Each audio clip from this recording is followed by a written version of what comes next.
Listen, let's look ahead to this game, Dean Ashton, and the approach in this first half. In fact, generally from both sides, we know the benches are strong. First goal, all important in the Championship too. If you're Sheffield United, do you want to feel this out? Do you want to stay in the game, make it as tight and tense as you possibly can, make it about aggression? You know, I get it, they're a very good football team, but so are Leeds United. Or, as we heard a little bit earlier on, do they actually go and try and take the initiative here to Leeds United in front of their own fans? Yeah, I think they should. I think they did more so against Middlesbrough here. Much better performance, more intensity, more aggression. And I think you need aggression in these sort of games, in the right way, of course. And you need to make sure that Leeds understand they're in a very, very difficult game. Not allow Leeds to get into a nice pattern where they're keeping possession under no real stress. So I think that'll be Chris Wilder's job.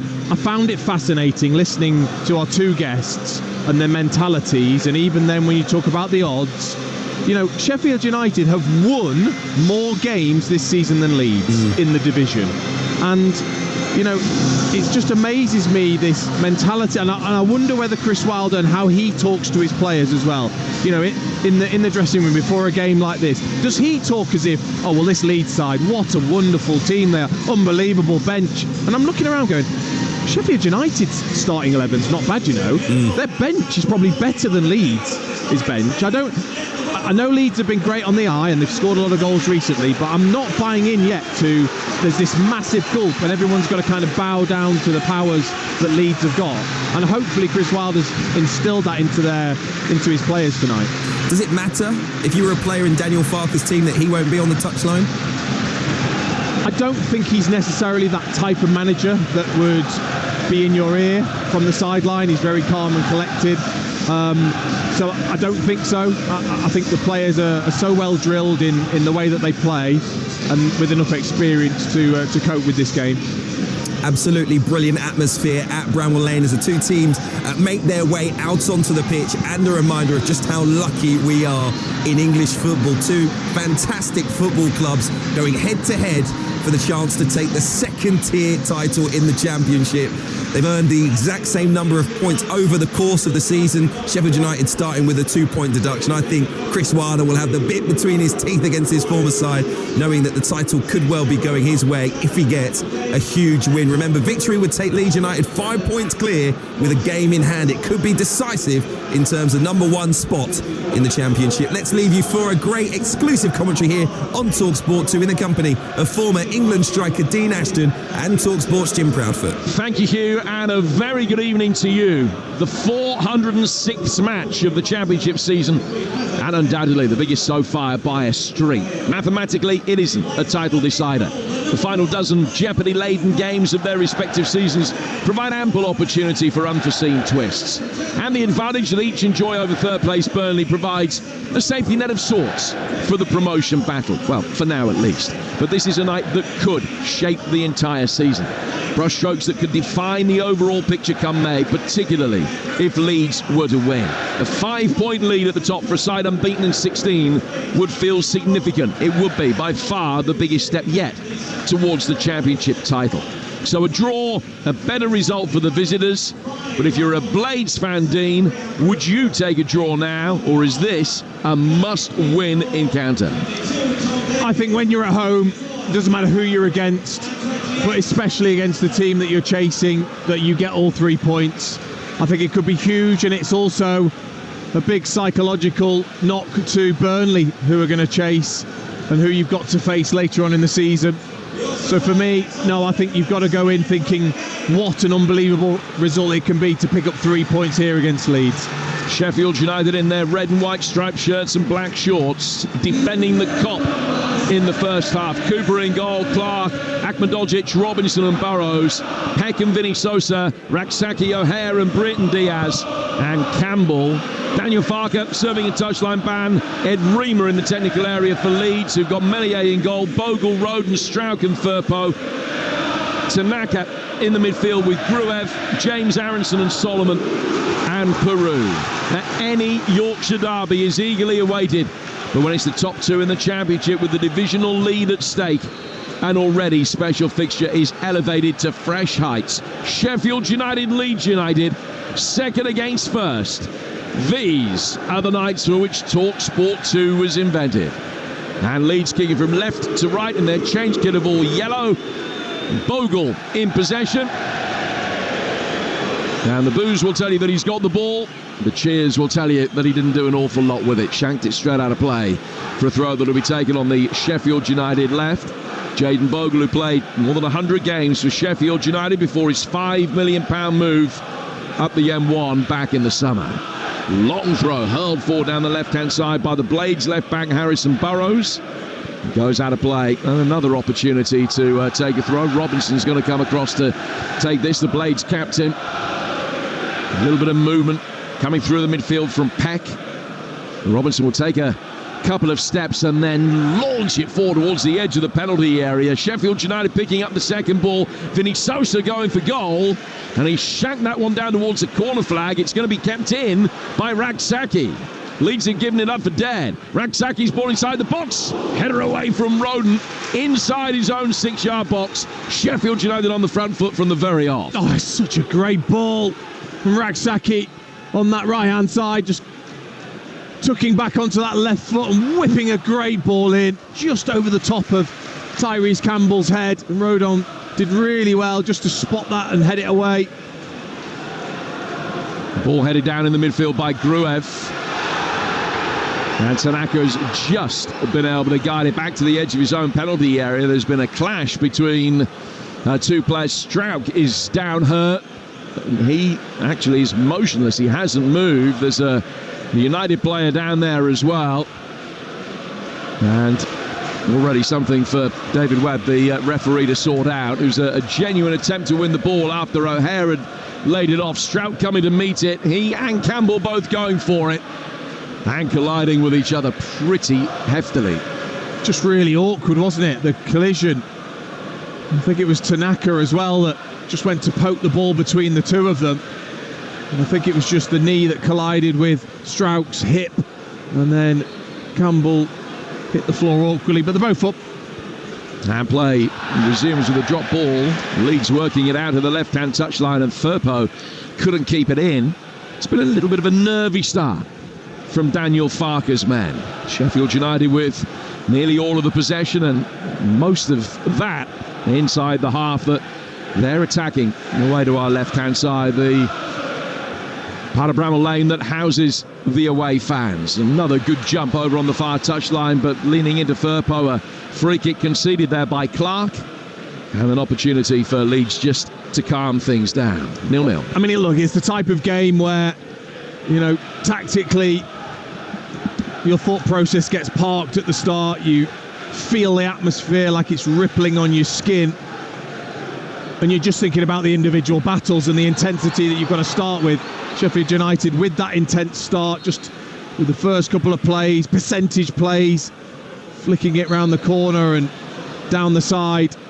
And Leeds just wanting to get hold of the ball and start to keep possession. And trying to do that now with Tanaka. It's a good ball turn around the corner by James. Bogle will chase after it. Did he keep it in?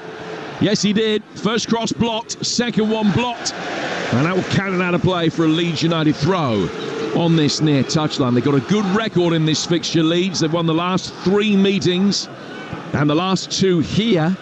Most recently when Pat Bamford scored a very late winner at Bramall Lane back in 2020. Leeds' first opportunity really to get themselves on the front foot. Ball is worked out to the left flank. James is waiting in the penalty area. Sliding challenger, a good one to knock it away. Stop the cross coming in. Gruev scampering after the loose ball over on the far touchline, which is the Leeds United left. But then couldn't get the touch that he wanted. And the Blades will try and bring it away. Raksaki, though, unable to emerge with possession. And Leeds can calm things down. They'll go back for Pascal Strauch. Back alongside Joe Roden at centre-half today, having come off the bench and scored those 2 goals against Sunderland last weekend, which extended Leeds' winning streak to 4 in a row in the league. They're unbeaten in 15, but still, over the last 8 games, behind Sheffield United in the form table, with the Blades having taken 21 points and Leeds 20. out of the last 24 available. So Blades have possession. Jack Robinson turning the ball back to his goalkeeper, Michael Cooper, who's only conceded 8 in his 15 games here at Bramall Lane. Long ball punted forward from him. A little bit of wrestling going on with Bogle, and Brereton Diaz wins a free kick about 10 yards shy of the edge of the penalty area. Yeah, just lost the flight of it, Bogle. Brereton Diaz just sensed it, manoeuvred Bogle into a position. He was slightly unlucky that it hit him on his back, but then he just drags Brereton Diaz back. I mean, they're going to be the key battles, aren't they, wide? Just because Bogle and Firpo have been given so much licence throughout the season to get forwards, Brereton Diaz and Raksaki need to do their defensive work, but also sense when the gaps are there in behind when they've gone forwards. Well, there's no disguise on this Sheffield United free kick. Harrison Burrows is the man that's standing over it. It's absolutely dead level with the left-hand edge of the box. 12 yards outside the penalty area, 12 yards in from the left-hand touchline. He's got six-footers to try and hit around the edge of the penalty area. It's a far too flat a delivery to be an effective one. It was cleared, headed back into the fray then by Clark. Leeds will be able to break. Burrows cuts ahead after an awkward bounce to the long ball that was played forward. Peck can then turn it forward, and now Brereton Diaz will be able to receive the ball from Campbell on the left-hand touchline. Here's Tyrese Campbell again, whose next goal will be his 50th senior club goal. And he's won a throw which will be taken on the Sheffield United left. 6.5 minutes in here on Talksport 2. And already there's a feistiness about it. There's a real crackling atmosphere as well.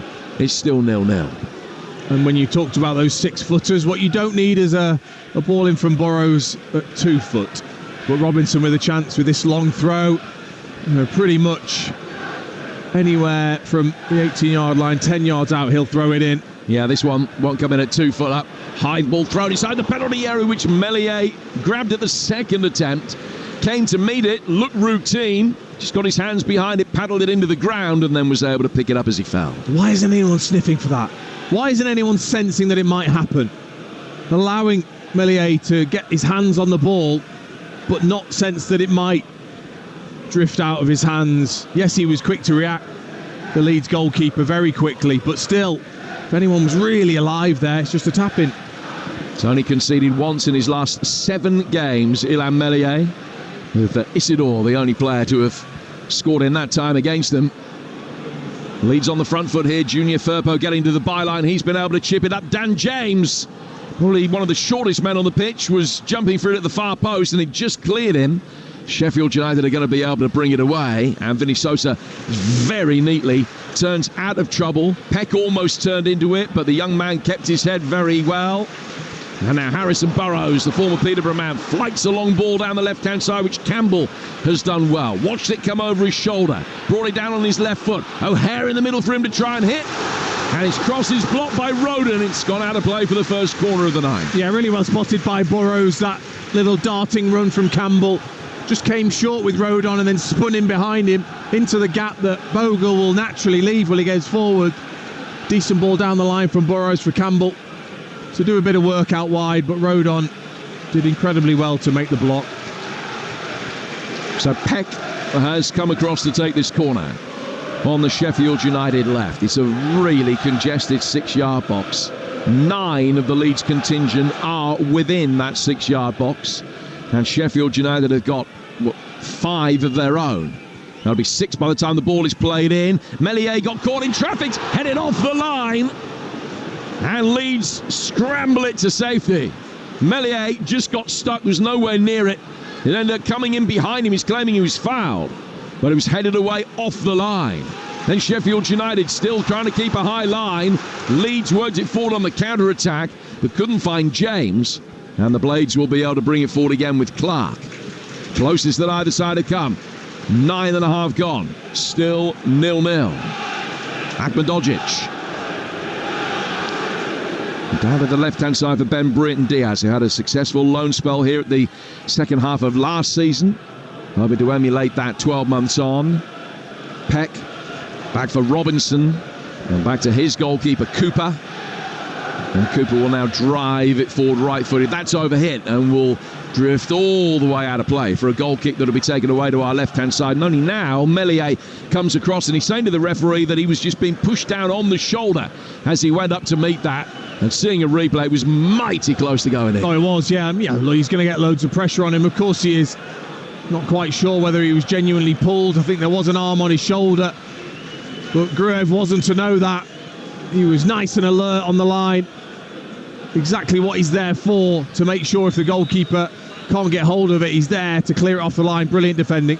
And I think had VAR been in place and that gone in, it wouldn't have counted. I think they would have said it was a foul by Vinny Sosa as he went up with Meslier. It would have counted here though.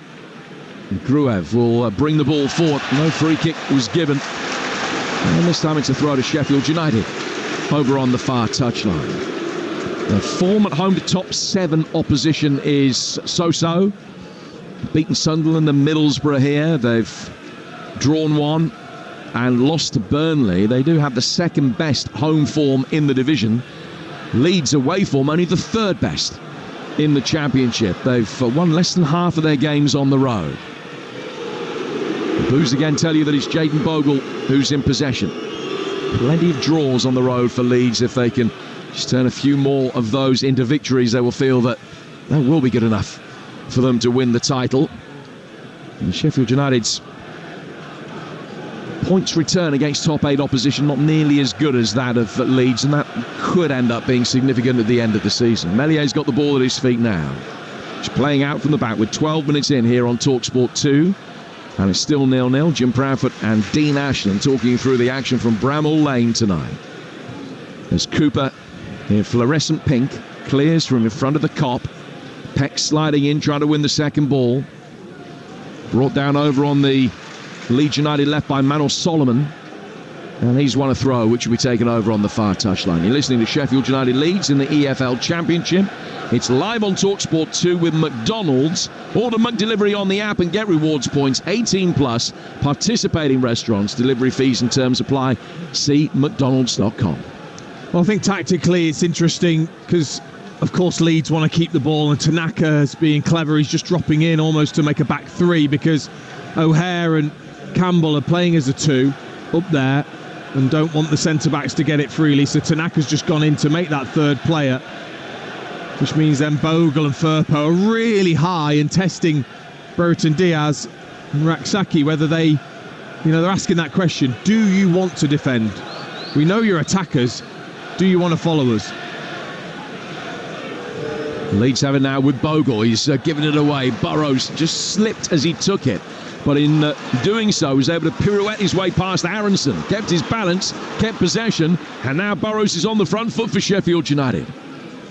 Just drops it off to his left-hand side for Ben Brereton Diaz. Curving ball in from here. Oh, flick header off the underside of the bar. Was that second one turned over the line? The third one certainly was. Sheffield United lead through Tyrese Campbell. And it's no more than they deserve through the opening 13 minutes. Bramall Lane erupts in delight. Sheffield United 1, Leeds 0. Soon as the first ball came in, Leeds were really struggling. O'Hare with the initial header came back off the keeper and the bar. Campbell's first effort cleared off the line. His second bundled in. And it's the Blades who cut through and are the new league leaders as things stand. Well, Campbell is simply a predator, as every striker should be. He's just waiting for this to fall. But before that, there's 3 magnificent bits of play. First of all, the cross from Brereton Diaz from the left-hand side, curling inwards.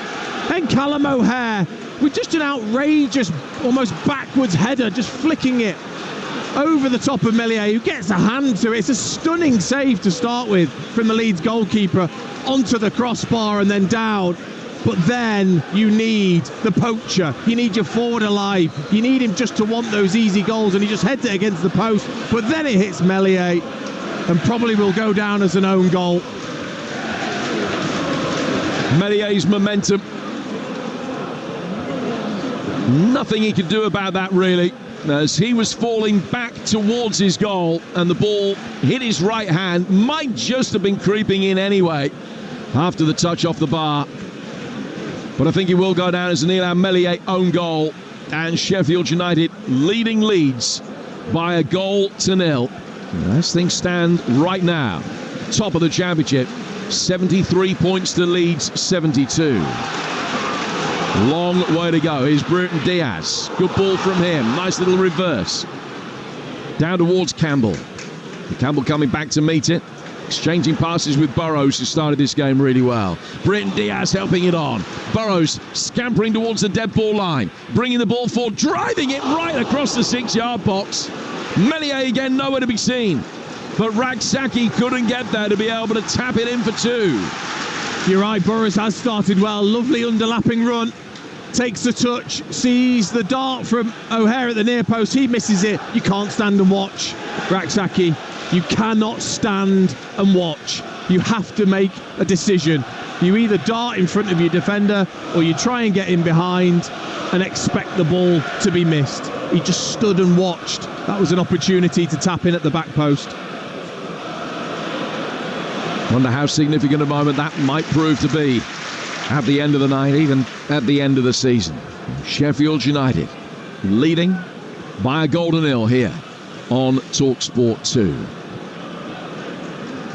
Only the second time that Leeds defence has been breached in the last 8 league games. But the last time they went behind, they came back to win, of course, against Sunderland last weekend.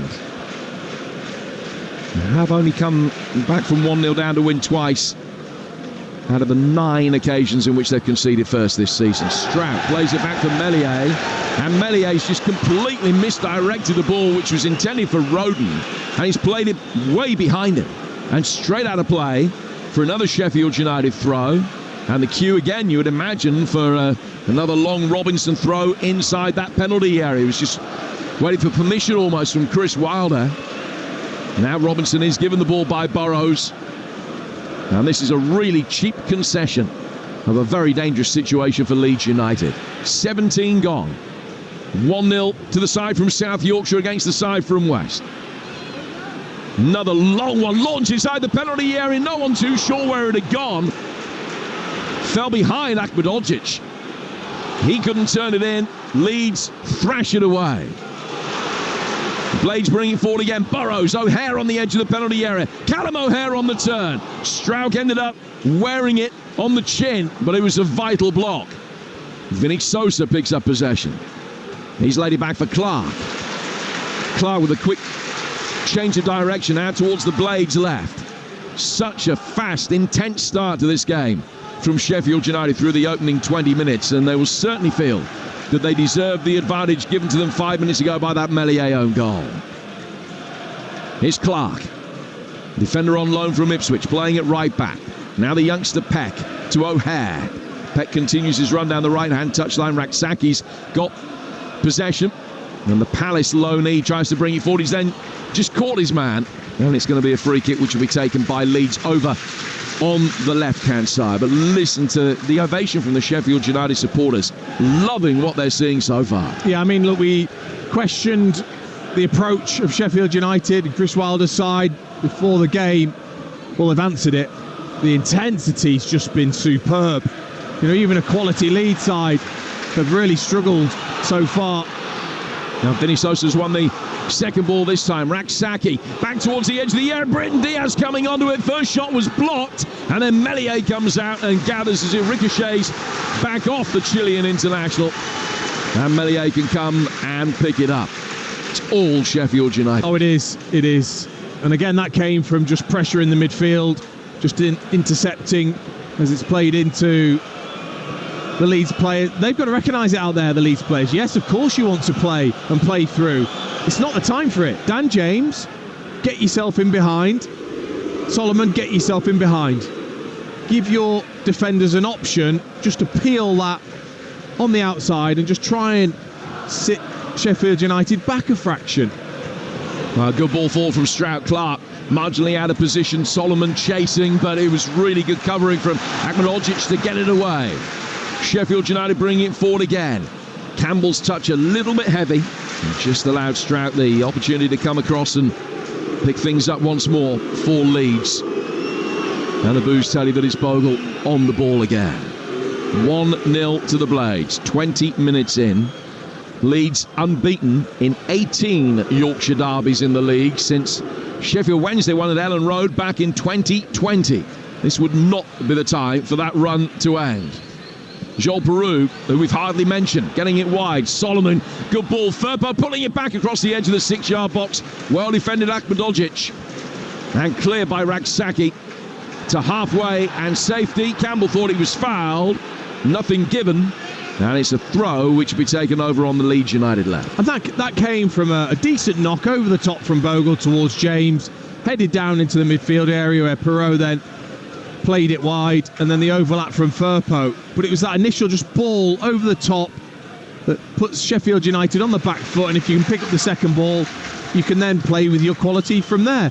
It doesn't mean you have to completely change the way you play. It just means for 5 or 6 minutes, when you recognise the intensity of the opposition, that you put quality into the areas for your speedy forward players. A possession at the moment, 60-40 to Leeds. But it's 4 shots without reply for Sheffield United. Tanaka working it into the heart of the midfield, where Peru just wanted a little bit more time than he had, and Vinny Sosa knocked it away from him. Bogle makes a good run forward. James will come in off the right-hand touchline and slip a really good ball down the right-hand side of the penalty area. Bogle can pick it up. Work back by him. Is out Tanaka. And a bargain signing he's proved to be from Dusseldorf. Now Bogle inside the penalty area. James goes down. They're just given a little shove, but it was legitimate from Vinny Sosa, who allows himself as he gets back to his feet. Just a little moment with the crowd. Clenched his fist, and they responded. 1-0 to Sheffield United as we approach the midway stage of the second half here on Talksport 2. He's turning into a really important, terrific player, Vinny Sousa, for Sheffield United.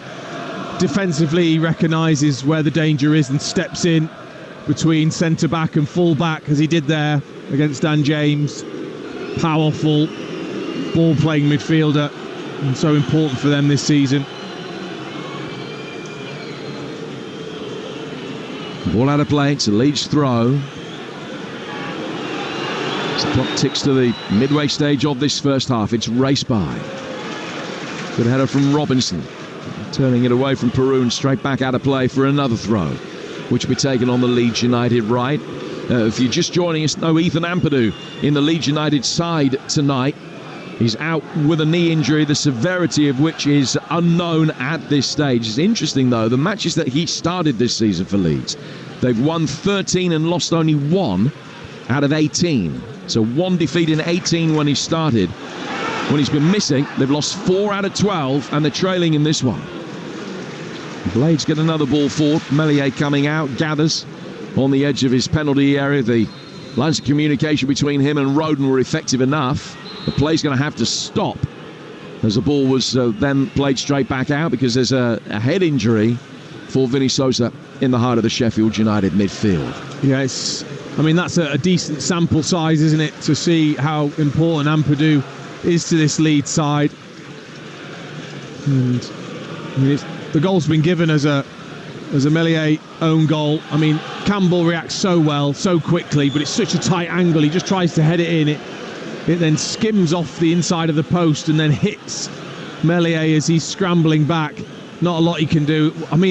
Talk about the life of a goalkeeper these days. Meslier makes a stunning save, honestly, because it flashes off O'Hare's hair and he just gets a lovely touch. It hits the crossbar, hits the line, he keeps that out, he then turns, it kisses off the post and hits him and goes in, and is given as an own goal. And then he kicks one out of play because he's under pressure, because he's now asked to play as a quarterback, as a goalkeeper. It's not a life I envy, I'm not going to lie. No, who'd be a goalkeeper? Daniel Farke upstairs. He's on the TV gantry, which is actually suspended in front of us here at Bramall Lane. So he's looking on. I don't think he's going to be too happy with what he's seen so far. It's Ed Reamer, his coach, who's down on the edge of the Leeds United technical area giving out the instructions. And Farke knows that there's room for improvement here. And Sosa's received this treatment He's just got a bottle of water, most of which is tipped onto his head. And now takes a swig, spits most of that out, and play resumes. Ball worked forward down the Leeds United left. They've won a throw. The Dominican Republic international Junior Firpo taking that throw, working it back for Strauk. Strauk to his right-hand side for Roden. And Roden comes down towards Dan James on the right-hand touchline. And he will come inside. Left-footed ball, nice shape on it, but just a little bit too far ahead of Manor Solomon. Clark probably had his number anyway. And the ball's beaten the pair of them and gone out of play for a goal kick, which will be taken by Cooper. And the applause is for Sosa as he comes back onto the field. Sheffield United leading Leeds by 1-0. Some start to a hectic week of commentary action here on the Talksport network. 10 games in week 27 of the Premier League season, and we have all 10 live for you on Talksport, on Talksport 2, and on Talk as well. And if you've got the app, it's very easy just to swipe between all the matches where they are. Here's Peck coming forward for Sheffield United. He didn't get hold of the shot. Now Mellier's able to dive to his left-hand side and make a comfortable save. Tomorrow on Talksport, it's Chelsea against Southampton, kicking off at 8:15. On Talksport 2, Palace Villa at 7:30. On Talk, it's Wolves Fulham. And on the Talksport app, it's Brighton Bournemouth. And then we've got all 5 games on Wednesday, and Thursday's match between West Ham and Leicester as well. And that takes us through to Friday night and FA Cup action. And we'll also be bringing you Friday night here on Talksport 2, Sheffield Wednesday, Sunderland. It's a long-range effort, flies over the bar into the cop away to our right-hand side. Probably worth an attempt from Gruev, but not his best. But it's their first, Leeds United.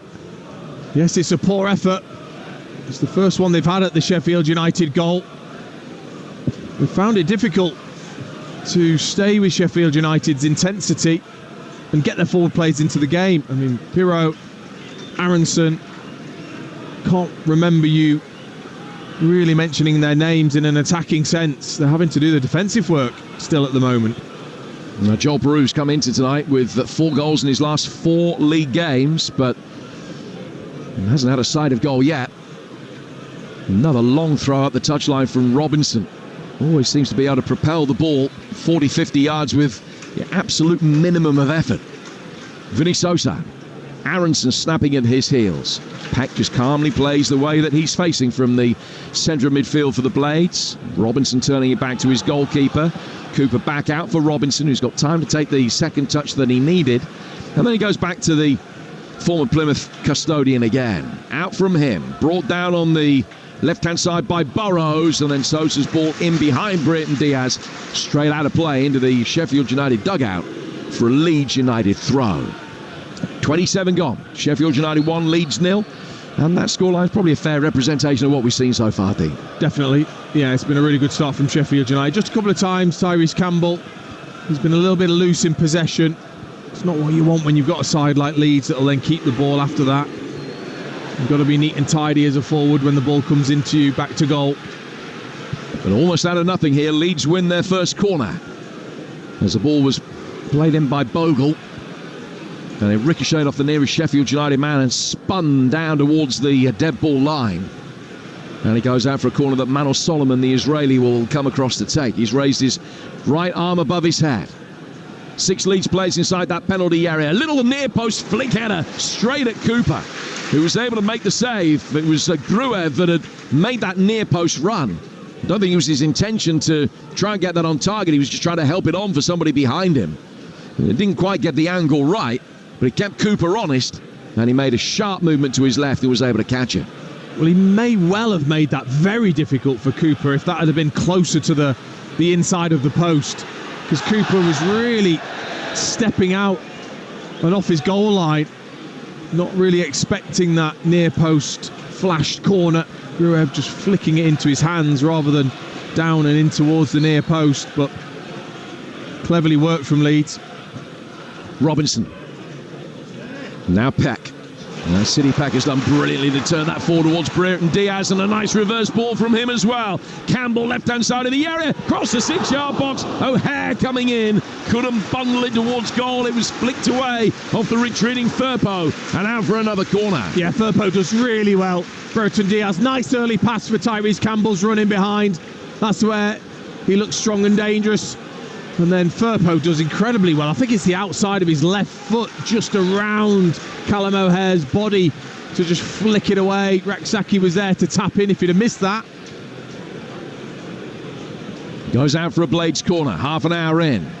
Sheffield United's second corner of the night.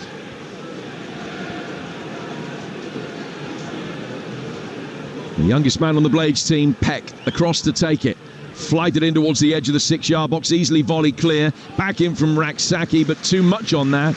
And it's sailed over Ahmedhodzic. And out of play for a goal kick, which will be taken by Ilan Meslier.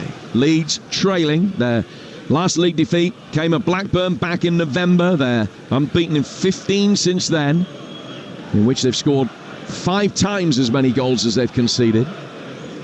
But trailing here 1-0 to a 14th minute Ilan Meslier own goal.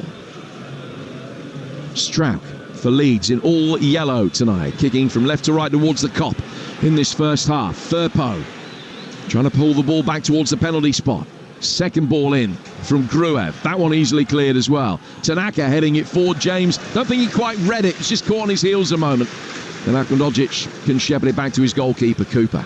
Yeah, it's not been great movement from the front four when it's been wide. That's 3 times now Firpo has got down the left and looked to play a cross in and not really had many options.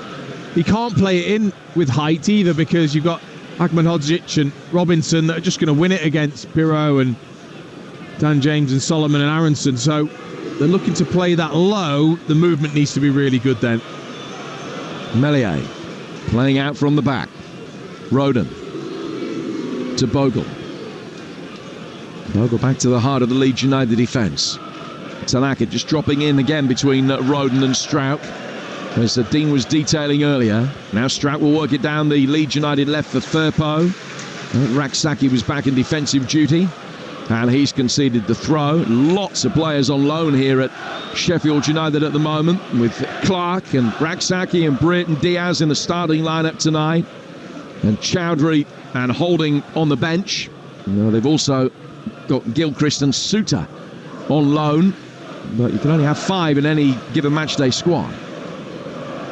Tanaka laid up the left-hand touchline. Leeds able to dart through the midfield. Solomon has done really well. Played in towards the right-hand side of the box for Dan James onto his left foot. The approach play was great. The finish, less so. Cut across it.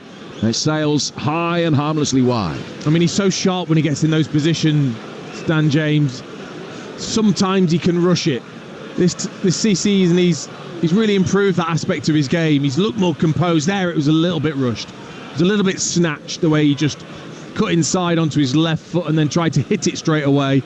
Got it horribly wrong and up and over. I just felt as if Aronson, if he was more confident in that number 10 role, he could have taken that on his back foot and taken the strike himself. He actually passed it on towards Dan James rather than trying to finish himself. And then Aronson losing out in the midfield. Sosa got it past him. He was then fouled by Tanaka. And it's a free kick to Sheffield United on halfway. Referee tonight, incidentally, is David Webb, who's got a reputation for keeping his cards in his pocket. And he hasn't shown a red since October 2023, when he actually sent off Asmir Begovic against Leeds United. And no hint of a yellow card tonight. We welcome listeners from Talksport to Bramall Lane. Sheffield United leading 1-0, and a really good value for it. It's an Ilan Meslier own goal that is the difference between the two. Meslier very unlucky, having made a stunning save from an O'Hare flick header that ricocheted down. Campbell then headed that onto the post, and Meslier, who was falling back, saw the ball hit his right hand as he tried to pour it away. His momentum took him and the ball over the line. Sheffield United, the better side prior to the goal. Leeds have offered very little as an attacking entity since then. Dean Ashton alongside me. I think Chris Wilder will be thrilled with what he's seen so far, not least with the scoreline, which puts Sheffield United back to the top of the table. Yeah, and absolutely in the right way. Their intensity and aggression has been exactly what we should have seen from Sheffield United. early in this game to test Leeds, to not allow them to settle into their possession-based football, not allow the front four, that speedy front four that Leeds have got, to have much room and much space to manoeuvre. It's meant they've pegged Leeds back and put the pressure on them.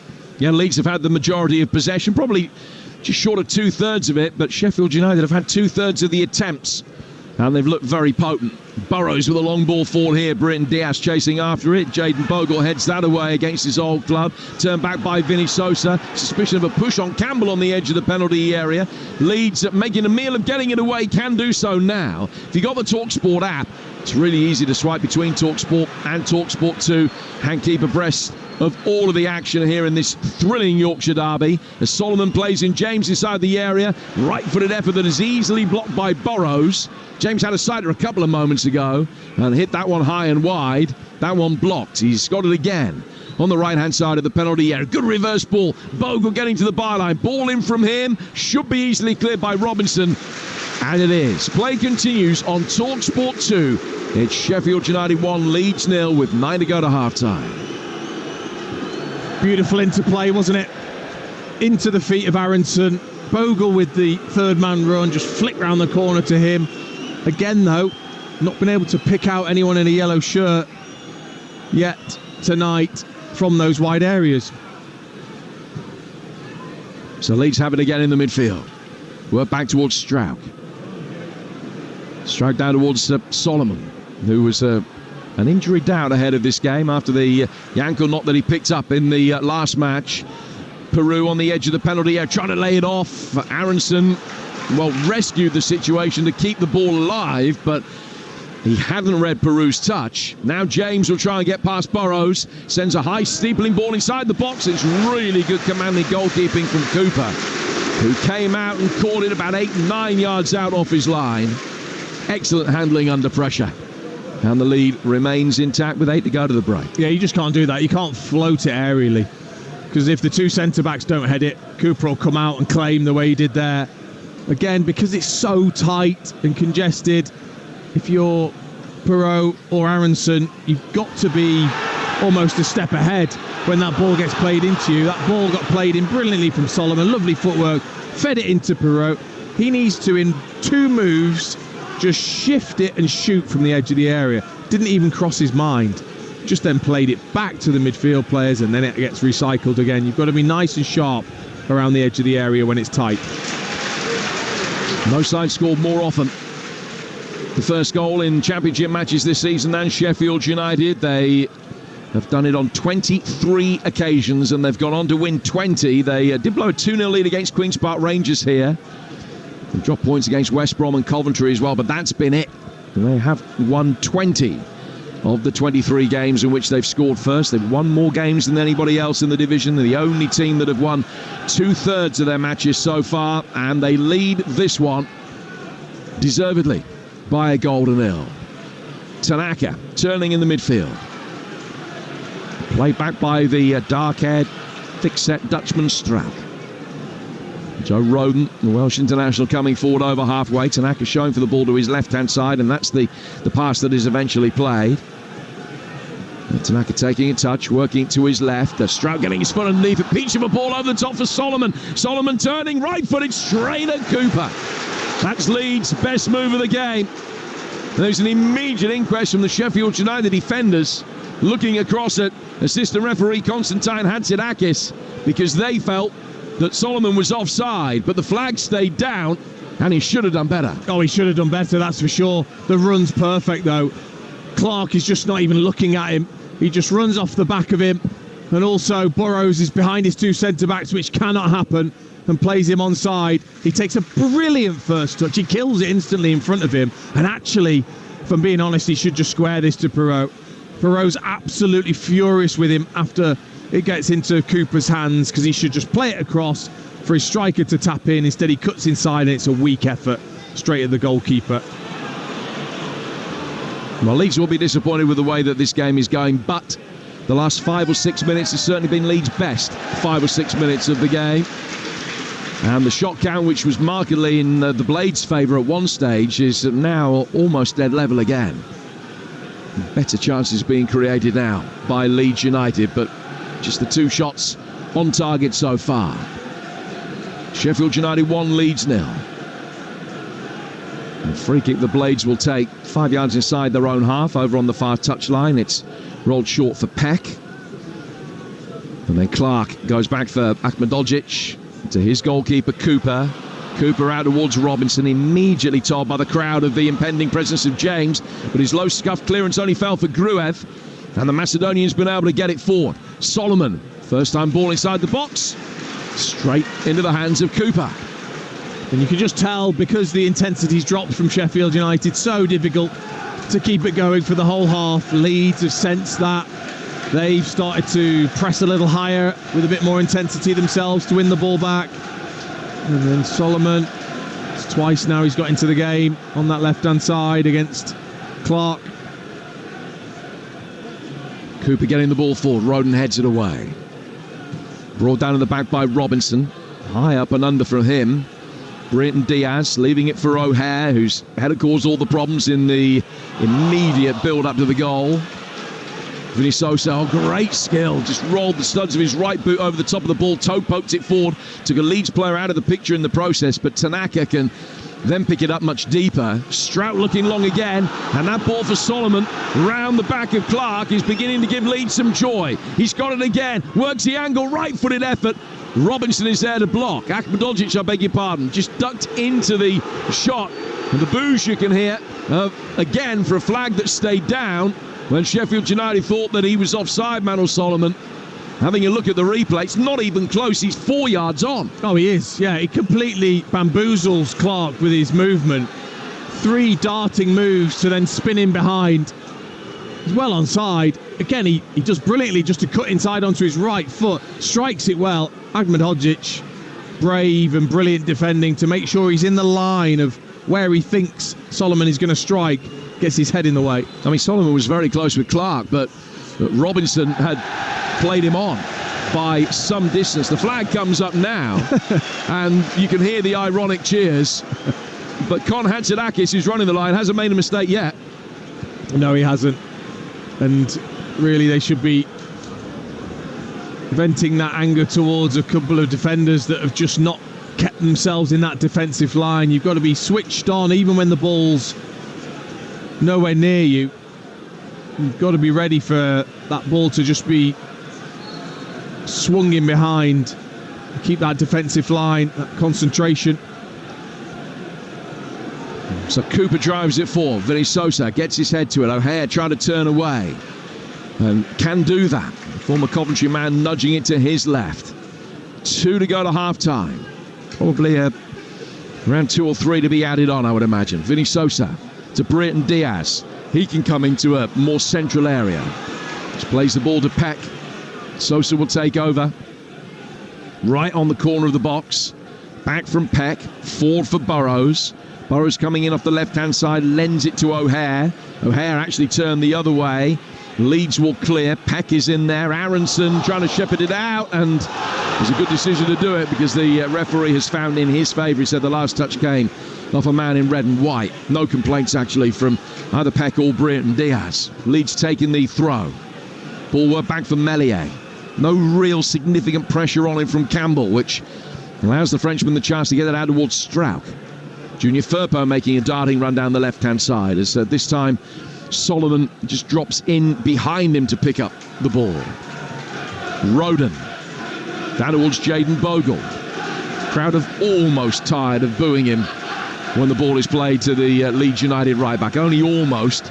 Still the odd isolated murmur of discontent. James drops his shoulder. Oh, he's done really well. Got past Burrows and Brenton Diaz, but the cross was blocked, and Burrows will play the ball up the left-hand touchline off Tanaka and out of play for a throw that Sheffield United will take. Undoubtedly, the longer the half has gone on, the better Leeds have got. They've slowly been able to warm to their task team. They have the grown in confidence, but also I think it's coincided with Sheffield United's intensity dropping. And Dan James there, just good old-fashioned push and run.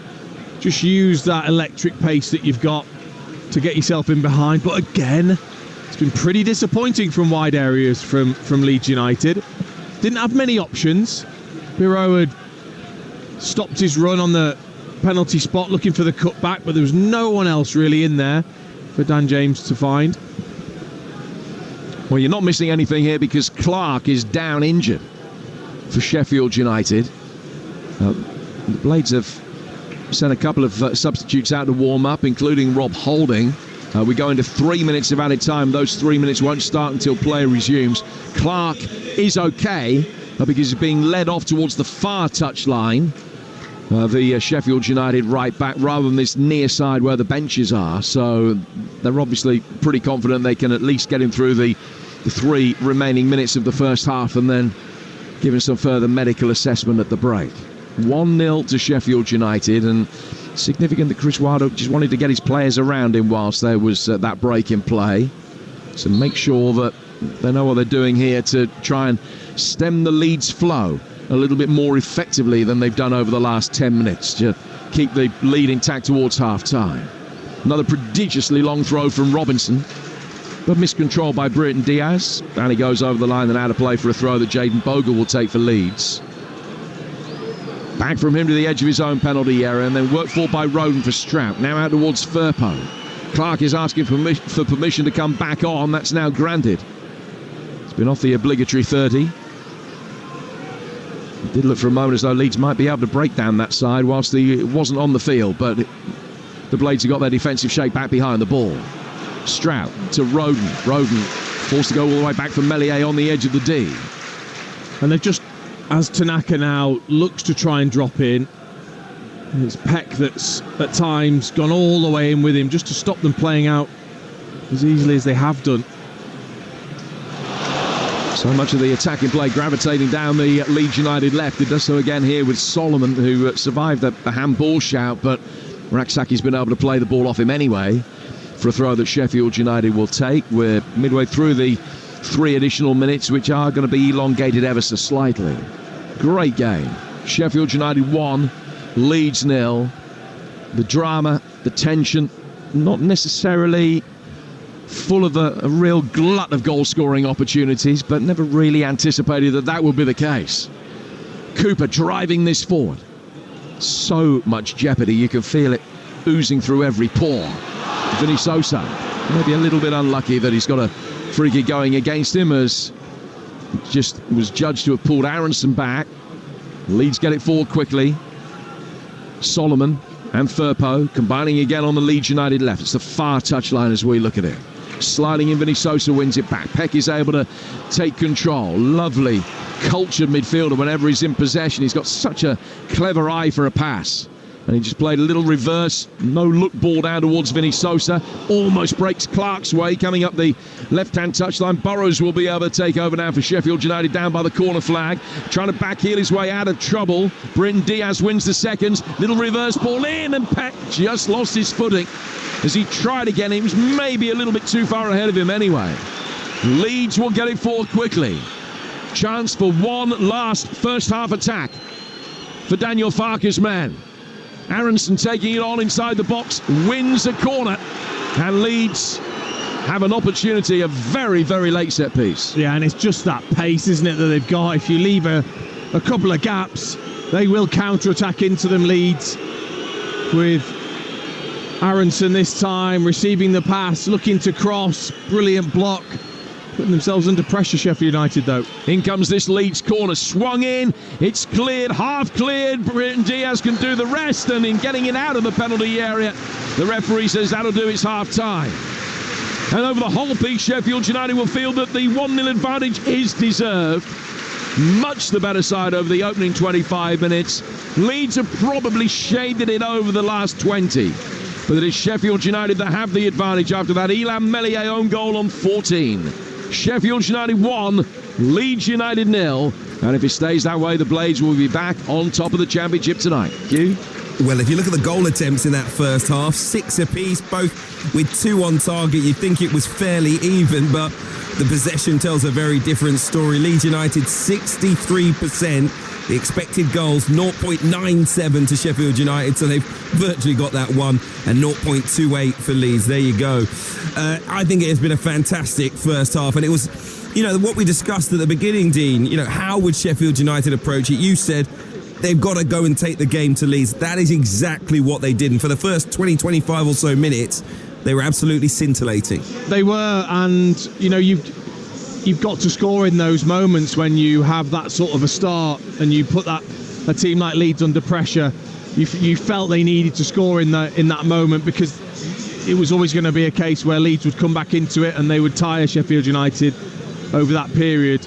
And they managed to get the goal a couple of times. They put in really dangerous crosses. I thought Tyrese Campbell as well. It's the first time in quite a while I've seen the Leeds United centre-backs really tested, as in every time the opportunity was there, he would be turning, sprinting in behind, really testing them back towards their own goal. And I think it just put Leeds on the back foot because of that running from Campbell at the start of the game. It was. I say it was a great goal. It obviously was a bit of a scrappy one from close distance in the end, but the build-up is what made it, for me, a great goal. You called him a poacher, Tyrese Campbell. It was actually Ilham Melier's touch that took it over the line, but it came from just some smart build-up play and a wicked delivery from Bren Brereton Diaz. I know, and the amount of times I see great deliveries from forwards, from strikers out wide. I know Brereton Diaz plays out wide, but he's been such a great goal scorer. We really do understand what we want, and so often we're able to put a decent delivery in, and that was absolutely brilliant. The pace, the direction, it then just meant that Callum O'Hare had to adjust himself, and you just then have to get a tiny touch, just a little glance, because the pace is on the cross. I thought he did brilliantly the way he sort of manoeuvred his body and decided to backhead it rather than try and, strain his neck to get his forehead on it. It was a really clever flicked header. Melier with a brilliant save up and onto the crossbar and then down. And then you need your forward just to be alive. Yes, he's not going to get credited with the goal, and that's really unfortunate for him. But ultimately, it doesn't happen if he's not alive to the situation. And he's expecting something to happen there. He's just ahead of the Leeds defender because he's expecting it to possibly fall to him, and reacts well. Ended up with Sheffield United setting Bramall Lane alight. But Leeds United have managed to get themselves back into the game, particularly territorially, and they are beginning to exert some pressure. What has changed for you? I think it coincided with the intensity dropping from Sheffield United. It's so hard to keep that for the whole 45 minutes. But it's almost as if Leeds, as soon as they sensed it, they then stepped forwards. I was really impressed with their ball retention because of that pressure that was still on them. But once they started to play out, and through that, then we saw the forward players and how dangerous they can be out wide with Solomon and James. I've been a little bit disappointed, I'm not going to lie, with Aronson and Peru. I think out of possession, in particular, Aronson is terrific for you. His counter-pressing. Been a little bit disappointed actually with their actual end product in forward areas though. Leeds, I think, they have to make sure obviously they don't concede the second goal, and they'll feel a lot more confident going in at half-time than they would have 20 or so minutes ago. But that intensity level will rise again with a little break here for Sheffield United's players. They will come out firing for the second half, so it's going to be important for them that they at least match that to stay in the fight. Yeah, look, they experienced it against Sunderland and managed to come through that in the end. It's probably going to be similar tonight, where they've got to try and control the second half right from the start. I think if Sheffield United can come out and give that intensity and pressure, then it is going to make it difficult for Leeds. But they'll have gained a lot of confidence actually from the end of that half. They were well in control. Okay, Dean Ashton alongside Jim Proudfoot, your commentary team. It has been a breathless first half on Talksport 2, and I'm expecting much more very shortly. As it stands, the Blades are heading to the top of the championship table. At the break, it's Sheffield United Sheffield United 1, Leeds United 0. EFL Live on Talksport 2 with McDonald's. Order McDelivery on the McDonald's app and get reward points too. 18 plus participating restaurants. Delivery fees and terms apply. See mcdonalds.com. Charlie had just hired Joe. He was great. seemed like he knew his stuff, so Charlie left him alone for 5 minutes. In those 5 minutes, Joe managed to burst the main pipe and flood the entire ground floor. Workmates, they're a bit like switching your bank account for your business. You don't want any surprises. That's why we guarantee there won't be any when you switch with the current account switch service. Maybe it's time to switch. At Screwfix, we've locked the prices on everyday fan essentials. Like WD-40 at £6.98, a 100-pack of Easy Fix wall plugs at 94 pence, and a 200-pack of Gold Screw multi-purpose screws at £2.69. We've got your back with prices you can rely on the products you use the most. In stock and ready to go, saving you the hassle of shopping around. Order on the app and collect in-store today. Prices valid until at least 6th of April. Visit screwfix.com for T's and C's. Delivery charges and restrictions apply. Do you need scalable EV charging at a shared parking location? Then we're proud to introduce the Zaptec Pro, a unique charger that can achieve multi-single cable installations. Put simply, it could cut installation costs by up to 70%, reduce disruption times by up to 60%, and the systems are truly scalable for future EV expansion. The Zaptec Pro is perfect for apartments, schools, workplaces, car parks, and fleets. Start your electric adventure today and visit zaptec.com. As Bethany opened her Amazon parcel, her heart began to race. Waterproof LCD display and heart rate monitoring. This fitness tracker won first place with Bethany for quality and price. 5 stars from Bethany. Amazon. Find highly rated products at prices you'll love. Get unbeatable coverage of all the biggest sports headlines with the back page review on Talksport with Tesco Mobile for Business. Every weekday morning from 6, listen to the Superstar Breakfast for all the breaking news you need to know, the latest views you need to hear, and the big name interviews you can't afford to miss. The back page review on Talksport with Tesco Mobile for Business. From side hustle to startup, get business phone bills for up to 40% less than the big mobile networks. For terms of verification, visit tescomobile.com/business. Tuesday night, the Premier League live. A goal to celebrate! Wolves versus Fulham. Kick-off 7:30 on Talk Radio. A moment of magic! Chelsea versus Southampton. Kick-off 8:15 on Talk Sports. Tuesday night. Fab-fed football. On Talk Sport and Talk Radio. On track tomorrow afternoon from 2 on Talksport 2.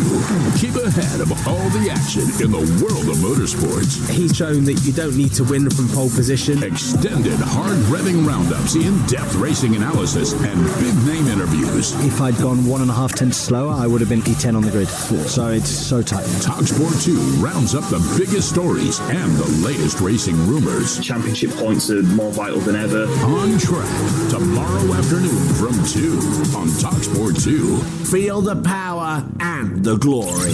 It's goal time. And he scored, it's a brilliant goal. Fired up and raring to go. EFL Live on Talksport 2. And already special fixture is elevated to fresh heights. Sheffield United, Leeds United, second against first. These are the nights for which Talksport 2 was invented. Ball is played in. Meslier got caught in traffic, headed off the line. And Leeds scramble it to safety. Drops it off to his left-hand side for Ben Britt and Diaz. Curving ball in from him. Oh, flick header off the underside of the bar. Was that second one turned over the line? The third one certainly was. Sheffield United lead through Tyrese Campbell. And it's no more than they deserve. The poacher. You need your forward alive. You need him just to want those easy goals, and he just heads it against the post. But then it hits Meslier and probably will go down as an own goal.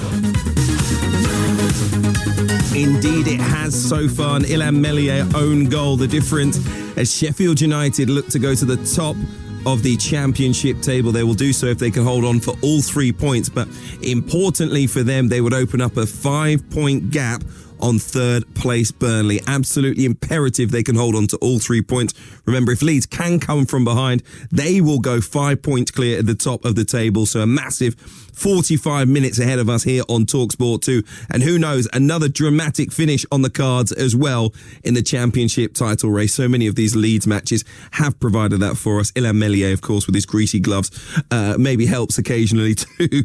Anyway, we'll be back at Bramall Lane very, very shortly. Just want to tell you about more live football coming your way this week.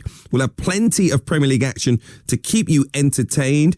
Starting tomorrow evening on Talksport as Chelsea welcome Southampton. The Blues aiming to get back to winning ways under Enzo Maresca, while the Saints are hoping to avoid relegation, but it does seem almost inevitable Southampton will be a championship side next season. Shortly, you'll hear from their boss, Ivan Juric, but first, here's Chelsea's Enzo Maresca. Sometimes it's football, sometimes there is a reason why behind. We are trying to understand a little bit. Again, the good thing is that at least you were in front in these kind of games. Now is the other part. When you are in front, try to protect that. And in almost all these kind of games, yes, we analyzed that we had chances from 1-0 to go 2-0, from 0-1 to go 0-2, and we miss more than once. Even the other day against Villa, first half we have 4 or 5 chances to go 0-2, 0-2, 0-2. At the end, you miss. The game is always open and anything can happen. But for sure, it's something that we need to understand. I think it's a process. Now we are working harder, but it's normal that players need the time to get used to it, what I want. And there is a good moment, there is a bad moment. This one is bad. But I think in bad moments, you have to believe what you are doing. Adrian Durham with you for that game tomorrow. Plenty of live action from the Premier League. That one an 8:15 kickoff. Sam Matterface and the former England defender Martin Keown on commentary. Here on Talksport 2 tomorrow evening, we'll bring you live action from Selhurst Park. Crystal Palace taking on Aston Villa. You'll hear from the Palace boss Oliver Glasner in a moment with questions surrounding Villa's focus right now, whether it's the Premier League or the Champions League tie with Club Brugge next week. Here's what Unai Emery had to say. Still matches to play. It depends. In case we were, after the match, someone asked me about if you were not winning. Of course, you were not winning was completely different. And it's the same. How we can be contended more or less to be again in Europe next year. It depends tomorrow how we are responding, because now the league is progressively passing and the matches still to play is less. And of course, we have to try to recover a little bit some point we lost. But in case we are not getting points, it will be more difficult. But we are positive. Every single win was deserved, so not that we were lucky at all. So players did really well, very compact, very disciplined, great commitment, and yeah, then we got the results, and now we want to do it again and focus on our performance, not focus on the results, or focus on our performance, because we know exactly how Villa is playing, because they always play the same style. Big credit to their manager Unai Emery, threatening with their set pieces. So they also scored the game winner against Chelsea after a corner, and will be a great challenge for us. And therefore, it's helpful that we enter this game with a win at Fulham. So 3 games kicking off at 7:30 tomorrow night in the Premier League. Crystal Palace versus Villa, exclusively live here on Talksport 2. Wolves against Fulham, exclusively live on Talk Radio, so make sure you download the Talksport app for that one. And Brighton against Bournemouth, a Talksport app exclusive. Remember, Chelsea Southampton live on Talksport from 8:15. On Wednesday night, Nottingham Forest against Arsenal, 7:30. That is live on Talksport. 7:30, it'll be Spurs against Manchester City here on Talksport 2. Talk Radio exclusively brings you Liverpool against Newcastle. That kicks off at 8:15. And we will have Manchester United against Ipswich and Brentford against Everton, both exclusively live on the Talksport app from 7:30. I will be with you at the London Stadium on Thursday on Talksport for West Ham's game against Leicester City. Now, okay, let's head back to our exclusive championship action tonight at Bramall Lane and rejoin Dean Ashton, the former England striker. Dean, I just wondered if we were to be sitting in both changing rooms right now, what the thoughts of both managers might be managing their two sides. Well, I think certainly for Leeds and Daniel Parker, it'll be about calm. It'll be about composure. It will be about not trying to let the occasion and the intensity of the Sheffield United team cloud what they're trying to do, which they were then able to do for the latter part of that half. And I'm sure I'll be talking about the last game and how they're able to get through that and to keep going and to trust that they're the better side. If you're Chris Wilder, you're asking for a big push in this half. 1-0 ahead, got to defend properly, but also can you go and get that second goal and just relieve a bit of pressure from yourselves? Would you make changes? There are strong benches tonight. I think unless there's injuries right now, I wouldn't be making changes, but it wouldn't be long. Certainly if you're Daniel Parker, you've got the options, you've got the quality, you've got to use it, and he did it brilliantly against Sunderland. The two players coming on early, actually 2 assists and 2 goals from them players, so he'll be looking for the same. Well, it looks like there might be, due to injury, as you say, Dean, one enforced change for the second half. I will leave you with your commentary team to give you the details. The former England striker Dean Ashton is alongside Talksport's Jim Proudfoot. Well, you remember that Harry Clark picked up a knock at the end of the first half for Sheffield United, and he hasn't reappeared. Hamza Chowdhury has come on to replace him. The player on loan from Leicester has only made 1 Premier League start this season. He can play as a defensive-minded midfielder, can play at right back, so he's not a fish out of water. And he's come on for Clark. No changes for Leeds. It will be Sheffield United kicking from left to right towards the Kop in their famous red and white striped shirts. They'll get us back underway. Leeds in their change kit of all yellow. And they're kicking from right to left as they try and turn this around. Leeds have taken 10 points this season when losing at half-time. That's the most in the Championship, along with Coventry. And they need to try and launch another salvage act here. 1-0 to the Blades, who had the first 6 attempts of the day. And Leeds have had the subsequent 6. First opportunity for a long Jack Robinson throw in this second half. And Sheffield United getting everybody, pretty much everybody, apart from Chowdhury Ford, in readiness for this. Robinson standing motionless by the hoardings over on the far touchline, just waiting whilst the referee goes and inspects a little bit of the pushing and shoving and general shenanigans going on. In behind goalkeeper Ilham Melier, who just walks away now, and he's being spoken to by the referee, but the Blades doing everything they can to make his life difficult. I mean, look, they've targeted him from every single set play so far. Aksaki's just standing in front of him. Melier's getting annoyed and pushing him. They're trying to put him under severe pressure. So in comes the throw now. An arch of the back, hurled inside the penalty area. Strout heads it, hit one of his teammates. It's cleared though, out towards Hamza Chowdhury. And Chowdhury heads it forth. Vinny Sosa just tried to dink a little clever, cheeky ball over the top. So push there by Bogle. The referee says no, play on, and it'll be a goal kick to Leeds United. You're listening to Sheffield United Leeds in the EFL Championship. It's live on Talksport 2 with McDonald's. Order McDelivery on the app and get rewards points. 18 plus, participating restaurants.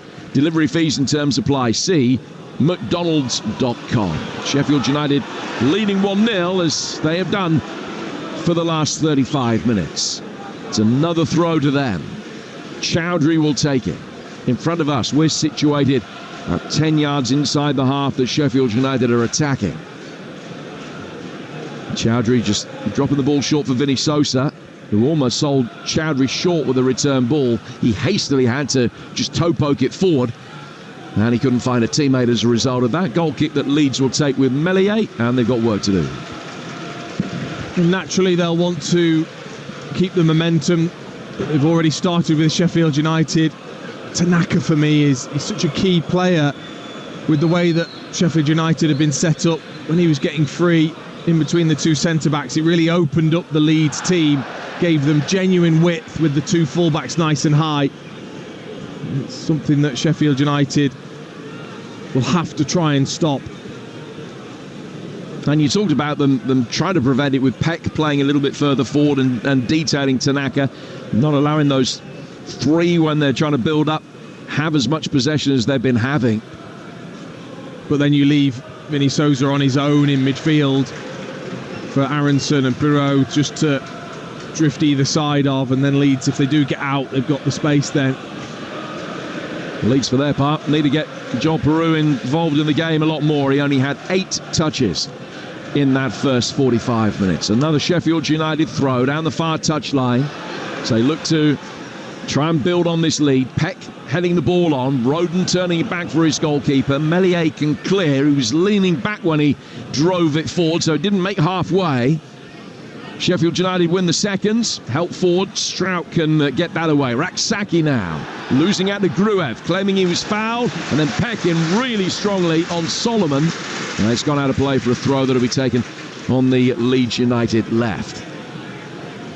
The benches could be very significant on the Leeds bench. Rothwell, Ramazani, Joseph and Giavogi, Byram, Nyonto, Schmidt and DeBeo. For Sheffield United, it's McCallum, Holding, Brewster, Harmer, Moore, Davis and Cannon. And Chowdhury's already on. Solomon nudging the ball back and trying to drive the ball inside the penalty area. It was blocked by the other number 14, Hamza Chowdhury, straight out of play for another throw that'll be taken on the Leeds United left. Jim Proudfoot and the former England striker Dean Ashton here on a mild Bramall Lane night. Gorgeous day in the Steel City today. And we're 5 minutes into the second half with Sheffield United still leading, as they've done since the 14th minute. Here is Tanaka. And there was O'Hare putting the pressure on him. Meslier coming out, mopping up outside his penalty area. Nudged forward towards Strauch. Gruev back for Strauch again. Raksaki trying to apply the press. Vinny Sosa then heads the loose ball away. Peck helping it on. Brenton Diaz chasing after it. Bogle's played his way into trouble. Roden bails him out. But Peck will be able to pick up the loose ball in the midfield. Back it goes from him to Burrows, and he wins the throw off James. Oh, fractions, wasn't it there from Brenton Diaz to get himself away. Rodon sliding in with impeccable timing. And if you're Solomon, you've seen off one full-back and you've got Hamza Chowdhury coming into that role. It's not his favoured role. I'd be getting the ball out to Solomon at every opportunity to test him. Meanwhile, it's the Leeds left-back Firpo's having an examination here, although O'Hare and Peck weren't quite on the same wavelength. So when it was nudged one side of Firpo, the run didn't come the other, which had been anticipated by O'Hare. And it was easy for Leeds to get their way. They haven't got possession for long, though, and the Blades are going to be able to work it back over on the far touchline there left. They lead 1-0 here on Talksport 2. And on the Talksport network, we got all 10 live games from Premier League match week 27, starting tomorrow, going through Thursday. Tomorrow, Chelsea Southampton on Talksport, Palace Villa on Talksport 2, Wolves Fulham on Talk Radio, Brighton Bournemouth on the Talksport app. And let me also point you in the direction, I know it's still, 3 weeks or so away, the Sheffield derby at Hillsborough. It's the same day as the League Cup final. United going to Wednesday, north of the city from here. And it's a 12:30 kickoff here on Talksport 2. We'll bring you the League Cup final. Liverpool in action against Newcastle that same day at 4:30 on Talksport. Chowdhury sliding in, gets the ball away. Gruev can pick it up. Ed Rima, the Leeds United number 2, who's doing all the gesticulating in Daniel Farke's absence, wasn't happy with a challenge there. Gruev able to knock it forward here, and Chowdhury again could just side-foot it calmly away. Sosa with a lovely drop of the shoulder opens things up. Brenton Diaz, it's got Campbell making a run ahead of him. Campbell trying to take it past Meslier, who then slid forward and I think did really well to stop himself carrying the ball outside the penalty area. Very well. He just made sure that his torso slid past the ball, but his hands curled inwards towards his body just to keep that ball inside the area. Obviously the crowd behind Meslier can't see the fact that he'd kept that in. Now James has won the ball back at the other end. He's gone down inside the penalty area. Referee says no penalty. It's right in front of the Leeds fans, and he was adamant that James wasn't fouled. Vinny Sosa's really angry because he thinks it was a dive, and the referee's just going to allow play to restart with a goal kick. Well, it was a mess from Robinson, just thinking he can run the ball out. Didn't take the ball with him. Dan James then gets himself in between the ball and Robinson, but it's a horrific attempt at trying to win a penalty. It's a pathetic dive from Dan James. He's just felt a tiny bit of contact and thrown himself to the floor. And I'm not surprised a couple of the Sheffield United players have not asked why they've asked for a yellow card. Should it have been a yellow? Yes, it should.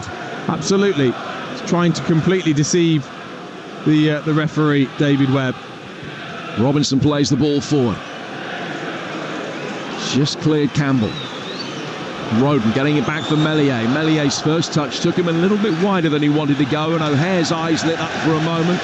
Meslier was able to get the ball clear, but he's put it straight out of play for a throw to Sheffield United. And the head of steam, that it was only a lukewarm head of steam, but it was a head of steam nevertheless that Leeds were beginning to build up towards the end of the first half. That's dissipated in this second half because the Blades are back in pretty much in control again. Yeah, rested and rejuvenated, aren't they, after half-time?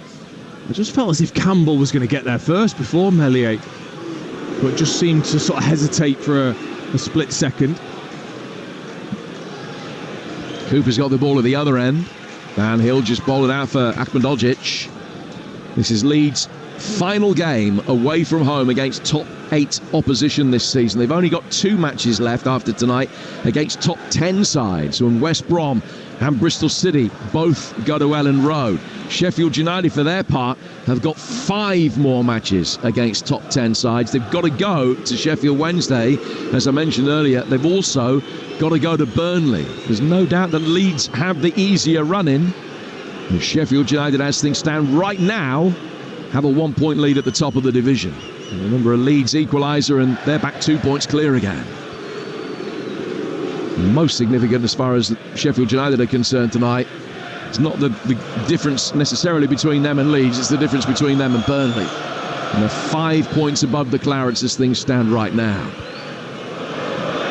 Meslier controlling the ball with his left foot inside his own penalty area, playing it out towards Strout. And Leeds fans finding their voice, and ironic cheers from the Sheffield United end as they do so.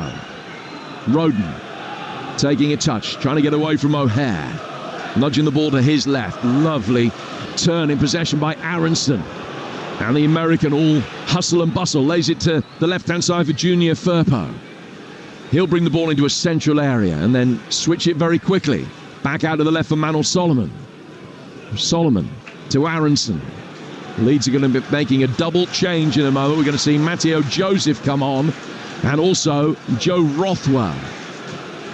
Strauch towards Aronson. Aronson trying to bustle his way through, he's lost it, and Ragsaki can get past it. Then Aronson tried to foul him. The referee's played the advantage, then got in the way. Aronson comes clattering in, and it's going to be a free kick to Sheffield United as Vinny Sosa is upended. He really doesn't want to get that. Has he forgotten his cards? I mean, that was a pretty industrial tackle from Aronson. Didn't get the ball. Vinny Sosa goes over the top, but no card to be seen. Well, I was talking to Alan Biggs, Talksport's reporter from this part of the world earlier, who's a very keen student of officiating. And he pointed out that David Webb's card average is really low, abnormally low. Not suggesting that there was anything wrong with that, but he was just making the point that he is a referee who keeps his cards in his pocket. We mentioned earlier he's not produced a red for 14 months.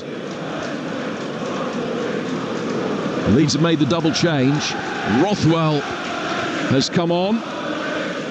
And Matteo Joseph is on as well. Aronson has come off, and Gruev is off as well. So Peru's going to play that little bit deeper now, and Joseph will take up the most advanced role. Sheffield United are going to counter with a double change of their own in a minute. I can see Tom Cannon being spoken to. Looks like Gus Harmer, who's down there getting instructions as well. We play 58 minutes. Sheffield United 1, Leeds United 0 here on Talksport 2. Blades free kick for the foul on Sosa. Work down towards Ragsaki, taking on and beating Solomon, and then checking back inside and beating him again. Left-footed ball curved inside the box. Took a little flick. And then Ahmedoljic at the far post, leaning back. Oh, it was Robinson, I beg your pardon, leaning back. And he couldn't get that bruised, cut head to it to be able to steer it effectively towards goal.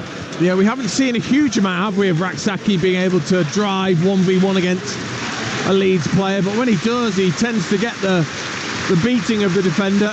And that was another decent ball in, but got flicked on, and then Robertson just trying to react, couldn't change direction quickly enough, and it just skimmed off his head and wide. And that's Raksaki's last contribution of the night, because Gus Harmer's going to come on to replace him. A big ovation for Raksaki as he leaves the field. A bigger one for Tyrese Campbell as he comes off. Hasn't scored his 50th senior goal tonight, but was instrumental in Sheffield United having the lead and the Meslier own goal. So Cannon for Campbell and Harmer for Raksaki. And Brenton Diaz has come from the left wing to the right to accommodate that change, and Harmer's in his favoured role over on the left-hand side of the four. It's 4-4-2 now for Sheffield United. Yeah, I wondered how long Wilder would give Harmer in particular. I thought he was outstanding against Middlesbrough here 2 games ago. An influence that he can have, and his link with O'Hare is absolutely terrific to watch. Yeah, he got injured in that game late on, and so he was left out for the win at Luton just as a precaution. Last time out, ball swept inside the area for Firpo, who made his way forward, but he was like a diver trying to topple off the high board at your local municipal baths. It was all arms going, a cartoon character on the edge of a cliff. Couldn't keep his balance. He's hit his head and gone way over the bar. I mean, that is the benefit of a left-back ending up in the middle of the penalty area, because he's not going to be picked up. You're not expecting him to be there. Finds himself completely free. The cross is flashed in from Tanaka, and you're right. His body position, the first couple of steps he made just looked all wrong, and then it just bounced straight off the top of his head and into the crowd behind. It's like he wasn't ready for it, even though he was in there to try and attack it. Harmer's played the ball forward. Cannon chases after it. He's still waiting for his first goal for Sheffield United after his £10 million move from Leicester. He's netted 11 this season on loan at Stoke. This will be a fine time from a Blades perspective for him to open his account. Here's Brenton Diaz, who's got a couple in this loan spell. Back from him to Chowdhury, in towards Peck. Peck playing it back towards halfway. Akmandojic will bring the ball under control in his orange boots. O'Hare working it forward. It's Peck! Oh, just taken off his toes by Tanaka. He's just about to shoot. It was a brilliant piece of defending from the Japanese international, and probably saved the goal. I mean, it was the way he spotted the late run from Peck was brilliant from Tanaka. Just off his left shoulder. He didn't just stand and watch. Got himself back in, because it was a terrific 1- and 2-touch move from Sheffield United. 3 or 4 players involved. And very, very close to Peck being able to get a shot away. Tanaka, excellent. Vinny Sosa. And he can just protect the ball and get it away from Tanaka. He's run down a blind alley, though, so he's been forced to play the ball back for Burrows. Gets it back, though, Sosa on halfway, and chips a inch-perfect ball down for Brenton Diaz. Takes a step back, controls it on his solar plexus, brings the ball forward onto his left foot, nudges it, right-footed effort. Meslier dives down to his left-hand side, and Vinny Sosa's effort is comfortably caught. Yeah, I mean, Brenton Diaz made a mess of that in the end. He didn't really attack Firpo with the pace and quality and confidence that you need. And once he checked back inside and it ricocheted towards Vinny Sosa, he thought he'd have a shot, looking for the curling effort. Not really enough power or direction to trouble Meslier. And still looking for his first goal here at Bramall Lane. It's the one in Blades colours, which came at Luton this time last year. Cooper slides to the right-hand side of his penalty area, is able to pick up a loose ball. We played 18 minutes of the second half. Sheffield United leading Leeds by 1-0 here on Talksport 2. It was Strauch and Joseph that got the goals for Leeds here on Talksport 2, and the two sides met back in October. 2 goals in the last 20 minutes, and if they can repeat that tonight, Leeds, they will win. But at the moment, it's Sheffield United that have the advantage. Leeds, I beg your pardon, outstanding second half record in games this season, as the Blades try and get Tom Cannon inside the box. They've outscored their opponents, Leeds, in the second half of games by 40-8 in the second half of matches over the course of this season. They've scored nearly as many goals in the second half of games as the Blades have all told.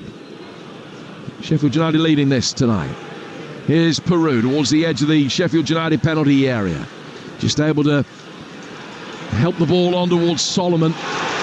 Peck in there very strongly, got caught, and that was a poor challenge. And just to prove that he hasn't left his cards at home, we are going to see the first of the night. Now Tanaka with the challenge with Peru. The referee is going to call Tanaka over. And number 22 is the first number to be written on David Webb's card tonight. And it's probably not a yellow card. He doesn't do a lot. He steps in, but actually it's the follow-through from Burrows, who looks to clear. He then follows right through in towards Tanaka. Tanaka obviously can't get out of the way, and that's what he's trying to say, but picks up a yellow card. 7th yellow card of the season for the Japanese international. £3 million signing from Fortuna Dusseldorf last summer. Clearance from our left-hand side from Cooper.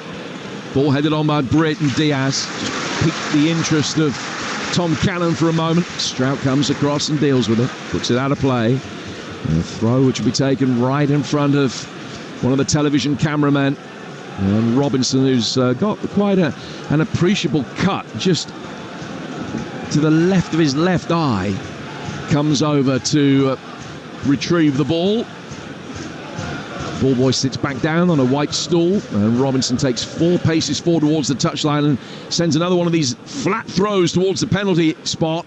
It's cleared, chipped back over the top by Harmer, headed back down by Brayton Diaz. Then Sosa's touch let him down. Leeds will look to break quickly, but Harmer actually jumped over the ball that was played forward to make sure that it didn't hit him and ricochet James's way. And he's let it go all the way through towards Cooper.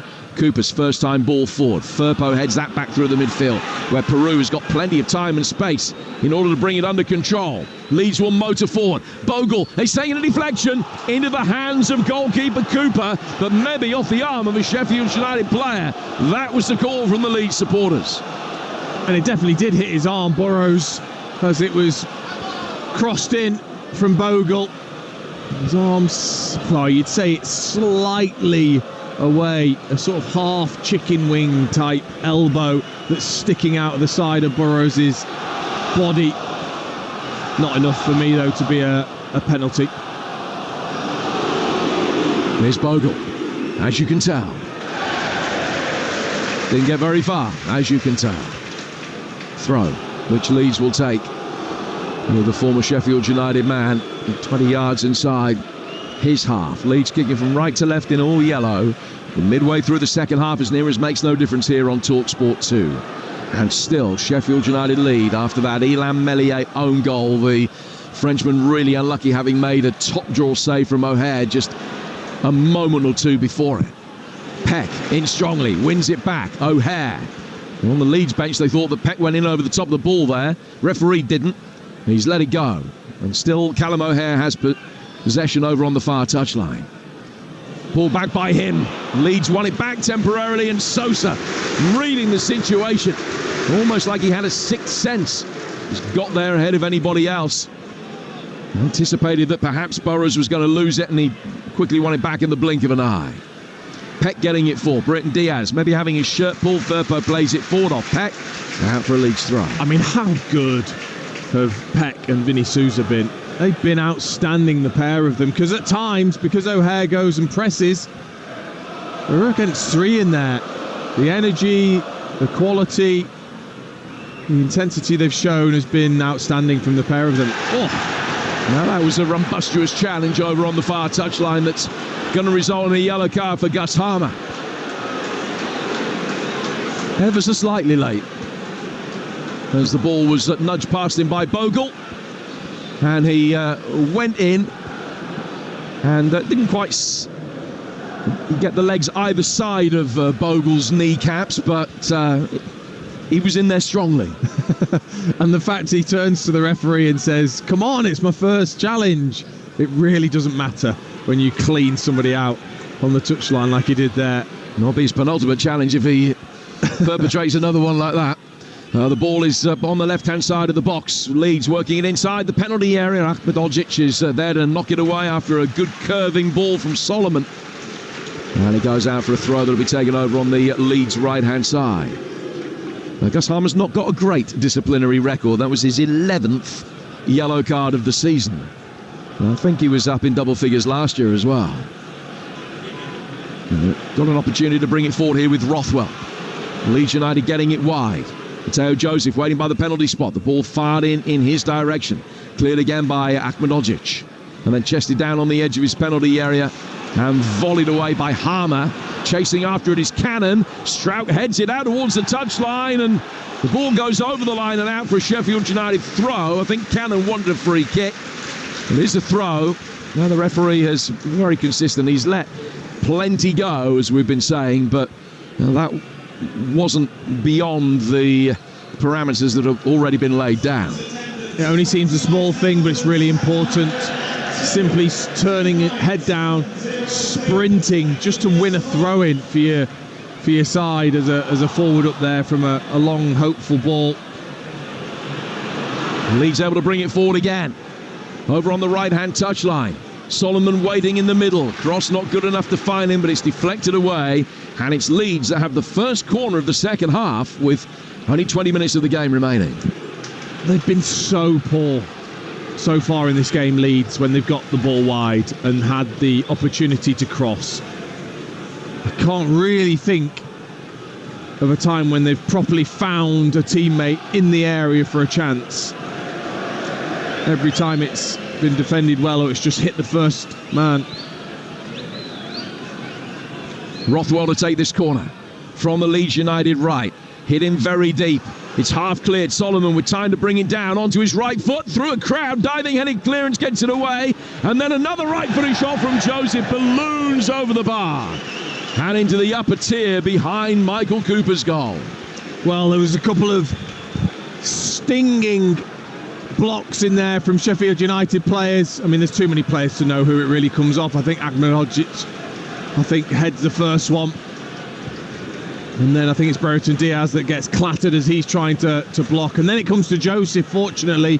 And there's a player that's lacking confidence with that finish. Gigantic steps towards the ball when you need smaller steps to control and compose yourself. Got it horribly wrong. Up and over the crossbar with the half volley. Well, he came off the bench to score against the Blades back in October. Since then, he's only scored once in his subsequent 24 Leeds appearances, and that was the 6th in a 7-0 win against Cardiff. And Joseph could do with a goal. Tom Davis is going to be coming on for Sheffield United in a moment. But Leeds again, beginning to warm to their task the longer the half goes on. Bogle getting the ball wide out to the Leeds United right. Dan James clipping it inside the box. Oh, brilliant header!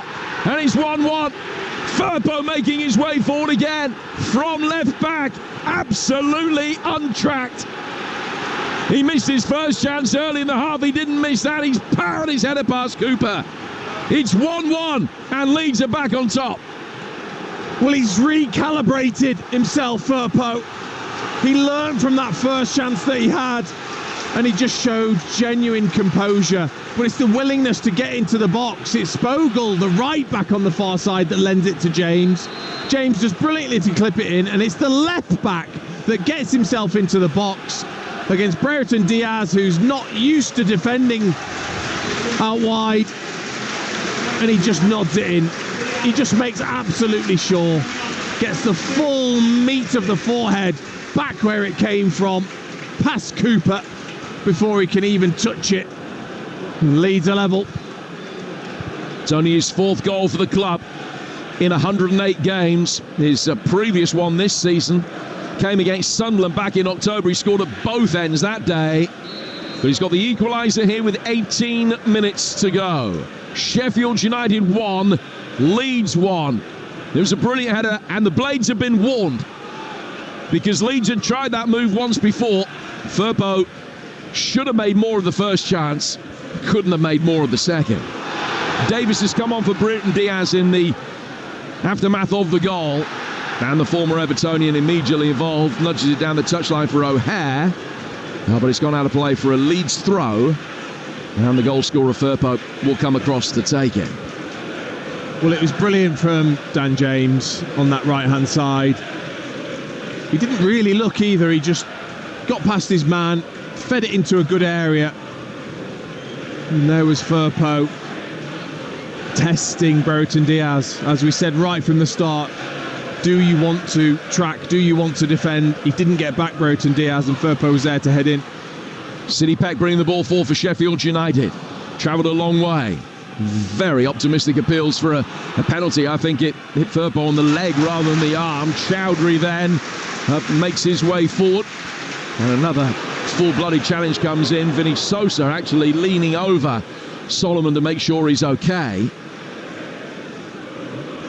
And it's going to be a throw which will be taken by Leeds United inside their own half with Firpo. 1-1 the score, and Leeds back 2 points clear at the top of the division, and probably the best result that Burnley could hope for as well. Though you might argue that Burnley fans would be quite happy with a Leeds victory here. Keep Sheffield United just 2 points above them. Stroud gets it for Solomon. All of a sudden, Leeds are looking the more likely winners of this Yorkshire derby. Firpo with the ball in. That was blocked and now will be brought away by Ahmedhodzic. Down the Sheffield United right. Good ball as well. Cannon takes it into his stride, spins it down. Great covering by Roden. So quick as he got up through the gears there. Make sure he was there first by the corner flag. And he's made sure that it goes out of play for a throw, not a corner. But another opportunity for Robinson to launch a long one, which is as good as a corner, really, inside that Leeds United penalty area as the Blades look to restore their lead. There'll be plenty of the centre-forwards in this division that will be taken by surprise, I think, by Joe Rodon's pace. He has got genuine pace over that sort of 30-metre sprint. Recovery speed's very good. Robinson with a long throw inside the box. Cleared. Chowdhury heading it back.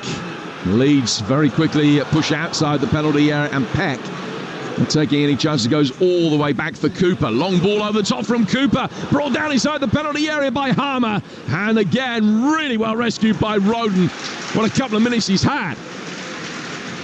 Harmer sprinting forward, delicious first time ball forward from Cooper. Harmer couldn't get there, and then from the quickly worked Sheffield United throw, they haven't been able to do anything with it, and it's gone straight over the line for a goal kick. Roden has just picked up a bang to the rib cage, I think, in one of those pieces of exceptional defending. And he's just trying to get a little bit of air into the lungs as he walks away from a position of pain inside his own penalty area. It's 1-1 with 13 to go here on Talksport 2. And he did brilliantly again. Had to recover because Harmer was really clever. He made a really deep run, and Cooper just fired that into him. He took a really great touch, but again the pace of Rodon got Leeds out of trouble. Stroud with a long ball over the top, hit Joseph on the head really, rather than him being able to guide it into his path. And the Blades clear for Vinny Sosa. Back from him to Chowdhury. Chowdhury to Sosa. I think that might be his first mistake of the night. He still managed to make sure that it wasn't embarrassed, and he's won a throw off Mateo Joseph, but it hit one foot and then hit the other. And all of a sudden became a fight ball, but it is a throw that will be taken by Sheffield United on this near touchline with Chowdhury. 12 and a half to go. Leeds with this brilliant record. I mentioned in the second half that how much they outscore their opponents. They've scored 18 goals in the last 15 minutes alone of matches, including 2 last week in that great comeback against Sunderland. And hoping to repeat the trick here from having been 1-0 down to turn it around and win. 1-1 the score, 12 minutes to go. Throw which will be taken by Junior Firpo at the left-hand touchline. Turned back by Harmer, headed away by Stroud, brought down by Vinny Sosa, whose touch takes him down towards the touchline. He nudges it away from Joseph to bring in Chowdhury. Chowdhury bought himself a little bit of time and then couldn't find O'Hare, chipped it straight out of play for a throw that will be taken on the Leeds United left. And would you agree with me that at the moment Leeds are looking the more likely winners? Oh, for sure. You know, they're looking fatigued, aren't they, Sheffield United? Felt the same about Sunderland. last week at Ellen Road, and they're pretty relentless, as we heard before the game also. And once you've got that confidence of being able to produce those second half performances, the opposition realise it also. Sheffield United have got the ball at the back. Two centre-halves exchanging passes. Ahmedhodzic has got a little bit more licence to come forward now. He's worked it down towards Chowdhury. Chowdhury looking for Tom Davis. Firpo trying to manhandle Davis as he put the ball out of play. It is a throw which will be taken by the Blades. Robinson hasn't come forward to take this. Chowdhury takes it and goes back to halfway. Ahmedhodzic with a little drop of the shoulder gets away from Joseph. O'Hare spinning the ball down towards Tom Davis. Davis is ball inside the penalty area. An opportunity for Cannon. Cannon trying to turn, got a left-footed shot in. Roden in the way, almost inevitably. Burrows will take it on. Burrows towards the edge of the box. Nudges it past Peru. Harmer now. Almost a full 360 from Peck in possession. Sosa to Ahmedhodzic. Sheffield United still with possession, concentrated in the Leeds final third. They've worked it back that little bit deeper. One step back to take two forward. Robinson. Now down towards Peck. Peck with another excellent pass. Driven through the midfield. It's hard to think now when you see Peck play that he had only got one senior appearance to his name coming into this season. He's played more than 30 times over the course of this campaign. Here he is again. Another excellent ball. Driven out towards the Sheffield United left. Burrows has got it, and has he won a corner? Yes, he has. First of the second half for Sheffield United. Yeah, it was really good, sustained possession from Sheffield United. They haven't had a huge amount of it. Most of it, their joy has been balls down the side or into the centre forward. That was good, patient possession from left to right and back again. And won a corner. So Cannon stands in front of the goalkeeper. Davis is actually behind the goalkeeper, between him and the line. It's going to be an in-swinging delivery from Peck. A really congested 6-yard box. Sosa peels away, chests it down, left-footed from Burrows. Little flick from Ahmedhodzic. Bit of improvisation. And he got some deviation on the fly, but Meslier dived to his right and made the save. Now he bowls it out quickly. Davis with a recovering challenge gets it away from James. He might be coming off in a moment because Nyonto is being readied. Leeds win it back in the midfield. Rothwell's done well. And now he's played it out towards Manuel Solomon. Solomon coming forward towards the edge of the box. 8.5 to go at 1-1. A game in which Sheffield United led for almost an hour. Leeds currently looking the more likely. Bogle, bottom right-hand corner of the penalty area. Laid back out to the far touchline. James is able to come onto it. Tries to hit a right-footed shot that Peck can block at source. James again, little teased ball inside the penalty area for Bogle's run. That's cleared. Rothwell thought about a shot, took it on a yard, then thought about a shot, then plays in Solomon. Firpo round the back. It's hit Cooper's leg, I think. It's cleared out towards the edge of the penalty area for Peru. Oh, brilliant turn from Peru. Left-footed curving effort, not as good. Straight into the hands and midriff of Cooper. Oh, it's a shame because the turn was exquisite from Peru. Lovely little Cruyff in between two defenders and then looking to curl it into that far corner. Never set it out far enough. Straight into Cooper's hands. Well, it isn't going to be James who will make way for Nyonto. It will be Solomon. So, Manuel Solomon coming off.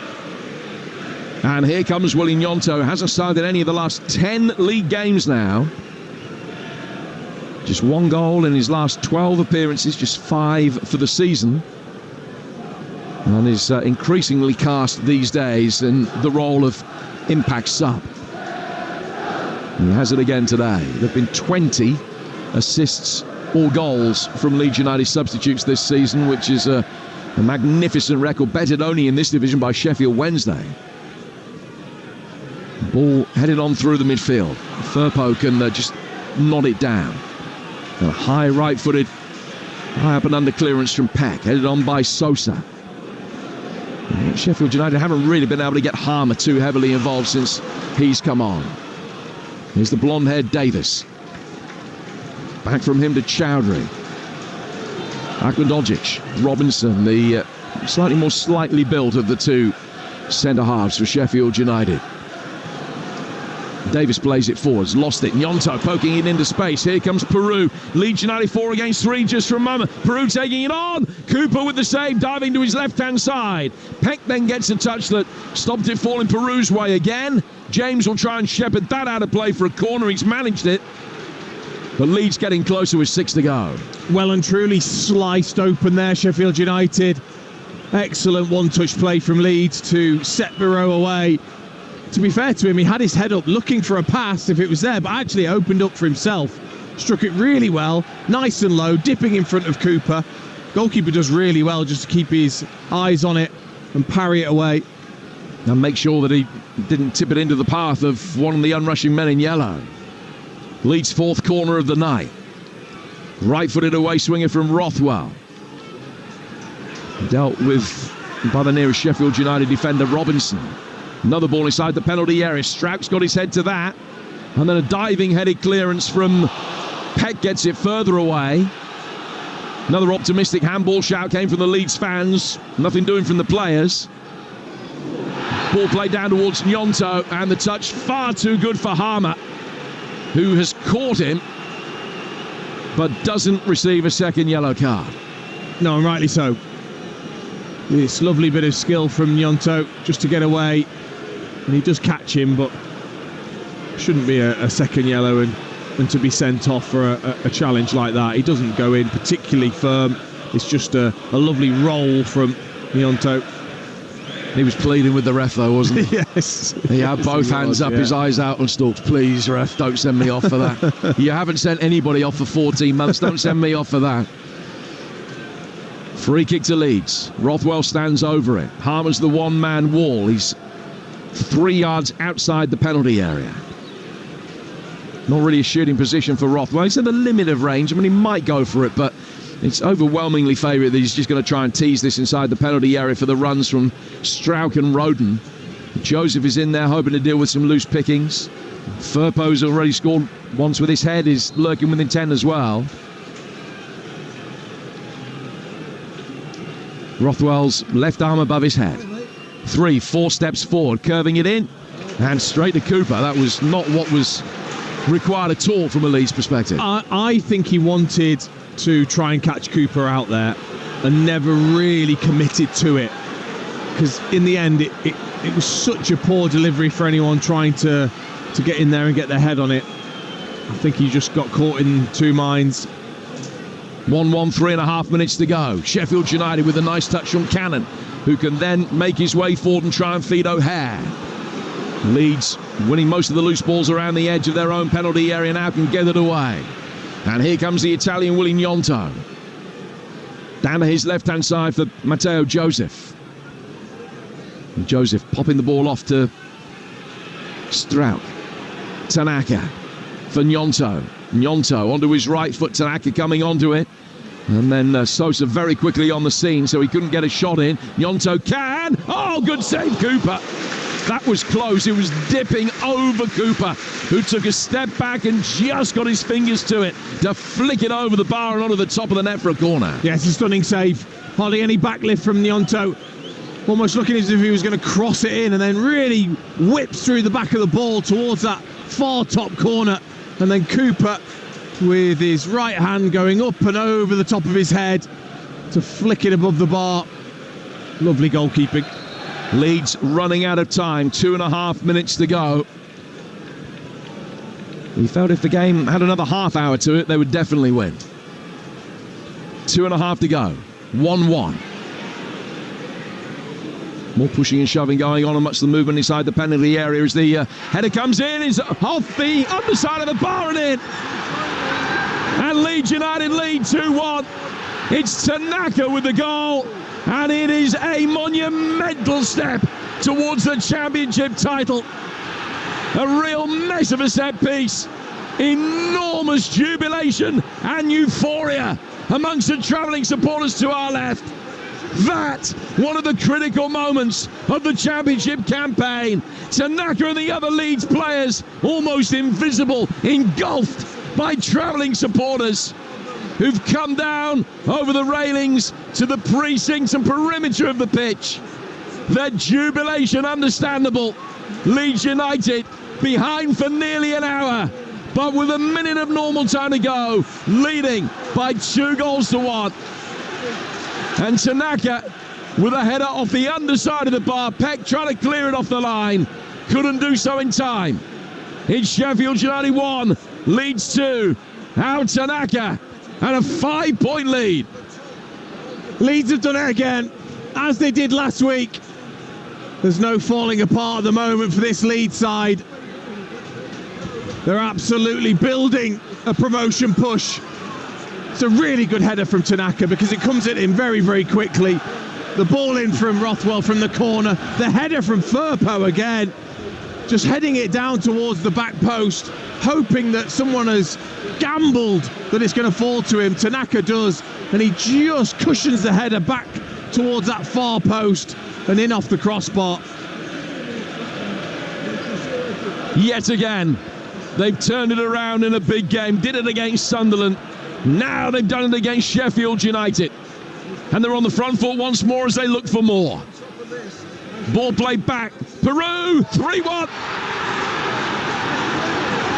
2 in a minute. It's victory for Leeds United. It's a 5-point lead at the top of the championship table. And surely it will be promotion. What a strike this is from Joel Pirot. Absolutely stunning. He only had 8 touches in the first half. That's one hell of a touch. Just fed to him by Dan James, who had burst down the right-hand side and unselfishly tucked it back to Pirot outside the area.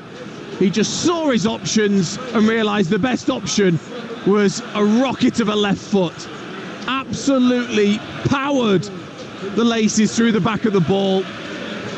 And it shot past Cooper, who almost got a tiny touch to it, but it was just too quick for him.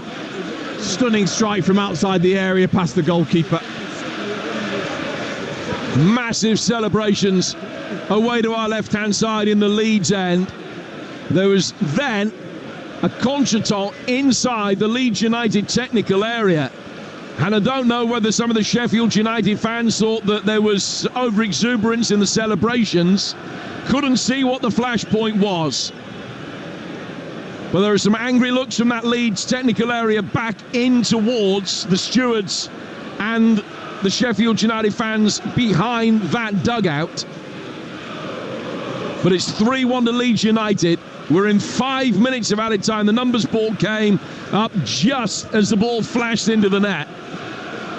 And when play restarts, Sheffield United will have 5 minutes to score 2 goals to salvage a point. Kiefer Moore's going to be coming on very shortly. Sam Byram is being readied by Leeds. Moore on first. He'll replace O'Hare. And that's the Blades' final change. Byram is Leeds' 4th substitute. And he's not going to be coming on just yet. We're going to win the league. The cry from the Leeds United fans away to the left-hand side, and now you are going to believe him. Free kick to Leeds in the midfield, and that will give Ed Reamer the chance to make this change, and it's just going to be a straight swap. Byram will come on for Bogle, who will leave the field. Boos still ringing around his ears, but as he leaves the field, he turns and applauds those Leeds United supporters away to our left-hand side, stationed under the big scoreboard that says, in big white numbers on red, 1-3 with 93 minutes gone. It just shows, doesn't it, the character now within this Leeds United team. Ridiculed time and time again for lacking the minerals at times from this division. Not anymore. It's twice now in a matter of a week that they've shown against top opposition. that they're more than capable from coming from a goal down and winning the game. Goal down with 12 minutes to go against Sunderland. They won 2-1. Goal down with 18 minutes to go tonight. Away to the next best side in the division. And in all likelihood, they're going to win 3-1. Robinson playing it forward. Looking for more. Gnonto gets it away. He's made an impression since coming on and has tried to go in for a 50-50 there with Vinny Sosa. A monumental victory for Leeds United, but particularly in the manner in which it has come. A night where, for long periods, they haven't been great, but they're going to get the job done emphatically. Davis has been fouled. There will be a free kick to the Blades. We played 4.5 minutes of stoppage time. My guess would be there's another 3 to go. The table as it stands right now, with 12 games left. Leeds 75, Sheffield United 70, Burnley 68, Sunderland 62. Free kick to Sheffield United that Harmer is going to take. Not in shooting range. Leeds keeping a line just outside the penalty area. Harmer raises his arm, hits it in, should be Melié's, and it is. It's a little coming together with Robinson, who went up trying to get there, and he's ended up face down. Meslier, I don't think did anything wrong. He was perfectly entitled to come out and catch that, but the collision between the pair of them was inevitable, and the game's just going to be elongated by another minute or so. That was a nasty one for Robinson. Both he and Meslier with their eyes on the ball. Meslier jumping the higher, and he came out and caught the side of Robinson's face with his hip. Yeah, I mean, look, he's desperate to try and get on the end of it, and Melié's been really brave and jumped above him. Not a lot he can do. Took a whack for his troubles.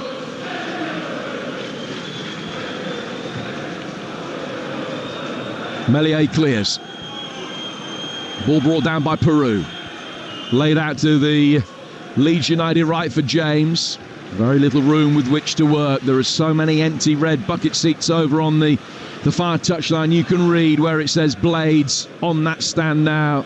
So many of the Sheffield United supporters have made their way back into town and home. Nobody's left that jubilant away end away to our left. We're in the 7th minute of stoppage time. 3-1 to Leeds. And that is it. And that might be it in terms of who wins the championship.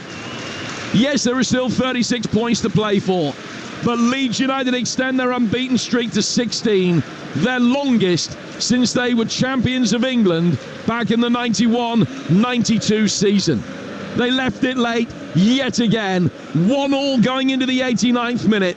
They've won it with 2 goals in 2 minutes, either side of the numbers board coming up. Bitter hammer blows to Sheffield United, who are 5 points adrift now of Leeds. Leeds marching on to a place in the Premier League, and you would imagine doing it via the Championship title. A brilliant performance eventually. The last 20 minutes, they were exceptional. They've got the job done yet again. Sheffield United 1, Leeds United 3. Well, pack your bags, grab your ticket and your passport. Leeds are taking off. They're flying, and they're flying away to a place in the Premier League. Dean Ashton, what a finish that was. Leeds United's players on the pitch celebrating. Pascal Struck taking the mick out of Junior Firpo. He can't believe he scored a header. It was a fantastic header to get them back into the match. They pulled away late on, and you have to say, I think, and many fans will reflect, that is it. That is the title race done. Whatever happens from here on out, the cushion is going to be enough for Leeds United to hold on to it. Do you agree? Yeah, it's got that feeling, and you can sense it with what happened last week against Sunderland. For it to happen again, that the players are able to keep that calmness, that composure, to keep going, to be relentless like they were in the second half here. It felt like it was coming. You know, you could sense that as long as time didn't run out, that they would have got that goal, and they deserved it in the end. You know, they were the better side in the second half when they needed to be. They didn't give Sheffield United much at all. They defended properly, and then they've got those little options to come off the bench and give them a freshness when they need it. So, yeah, I think this is the type of result as well that just gives the players that feeling that they're going to go on and do it. Yeah, there's an air of invincibility, isn't there, when it comes to Leeds United at the moment. What was key, though, do you think, to turning the tide, aside from those late changes? Was it something tactical? Did Sheffield United run out of steam? Was that the major thing in the end? It did feel as if Sheffield United ran out of the intensity that they had. I mean, the two midfield players were insanely good, I thought, for such a long period. But you've got to sustain that against a team like Leeds, and ultimately, I think they allowed, especially towards the end of the second half, they're allowing both fullbacks. I mean, for the second goal. It's Bogle on the right that feeds James, and it's Firpo that's in the box that scores the goal. That's the sort of commitment that those players have got late on it, and it's difficult, and you could just sense the energy wasn't there to track them, and it's about that belief to just keep going and keep playing the way you can, and this Leeds team can, knowing you'll get there in the end. Tanaka's goal, Peru's goal late on, just talk us through them, and was it about good play from Leeds United, do you think? I mean, Peru scores an absolute stunner, Tanaka gets in there and just manages to nudge it over the line. Were those goals coming at the time? I think the pressure was becoming almost unbearable, wasn't it, for Sheffield United, and that's when mistakes happen, is when you're under severe pressure, and that's when players switch off. And Tanaka gets himself free at the back post. It's another set play. There was two last week against Sunderland. It's another set play. So for all the great talented players that they've got and the interplay that they can produce, it's another set play that gets them ahead. And it's about that pressure, building pressure, and waiting for mistakes almost to happen from the opposition. And then a little flash of brilliance from Peru, who had a difficult game, especially in the first half, but shows his quality. Sheffield United and Chris Wilder, they've got to pick themselves up after this. It was a massive game. It will take a lot out of them physically and emotionally as well. They're still right in the hunt for automatic promotion. Obviously, still got a couple of points between them and Burnley. They need to make sure they get back to winning ways as soon as possible. Yes, of course, and they have got a more difficult run in, and they've got Burnley to play as well. I think it's the third to last game of the season. And look, they'll take a lot of positives from this. They've made it very difficult for Leeds, and for long periods of the game they were the better side, especially in the first half. And against pretty much any other opposition in the league, I think they win this game with that intensity and quality. Obviously, Harmer back on the pitch as well from injury, and the squad looking stronger. I think there's still a lot of positives for them.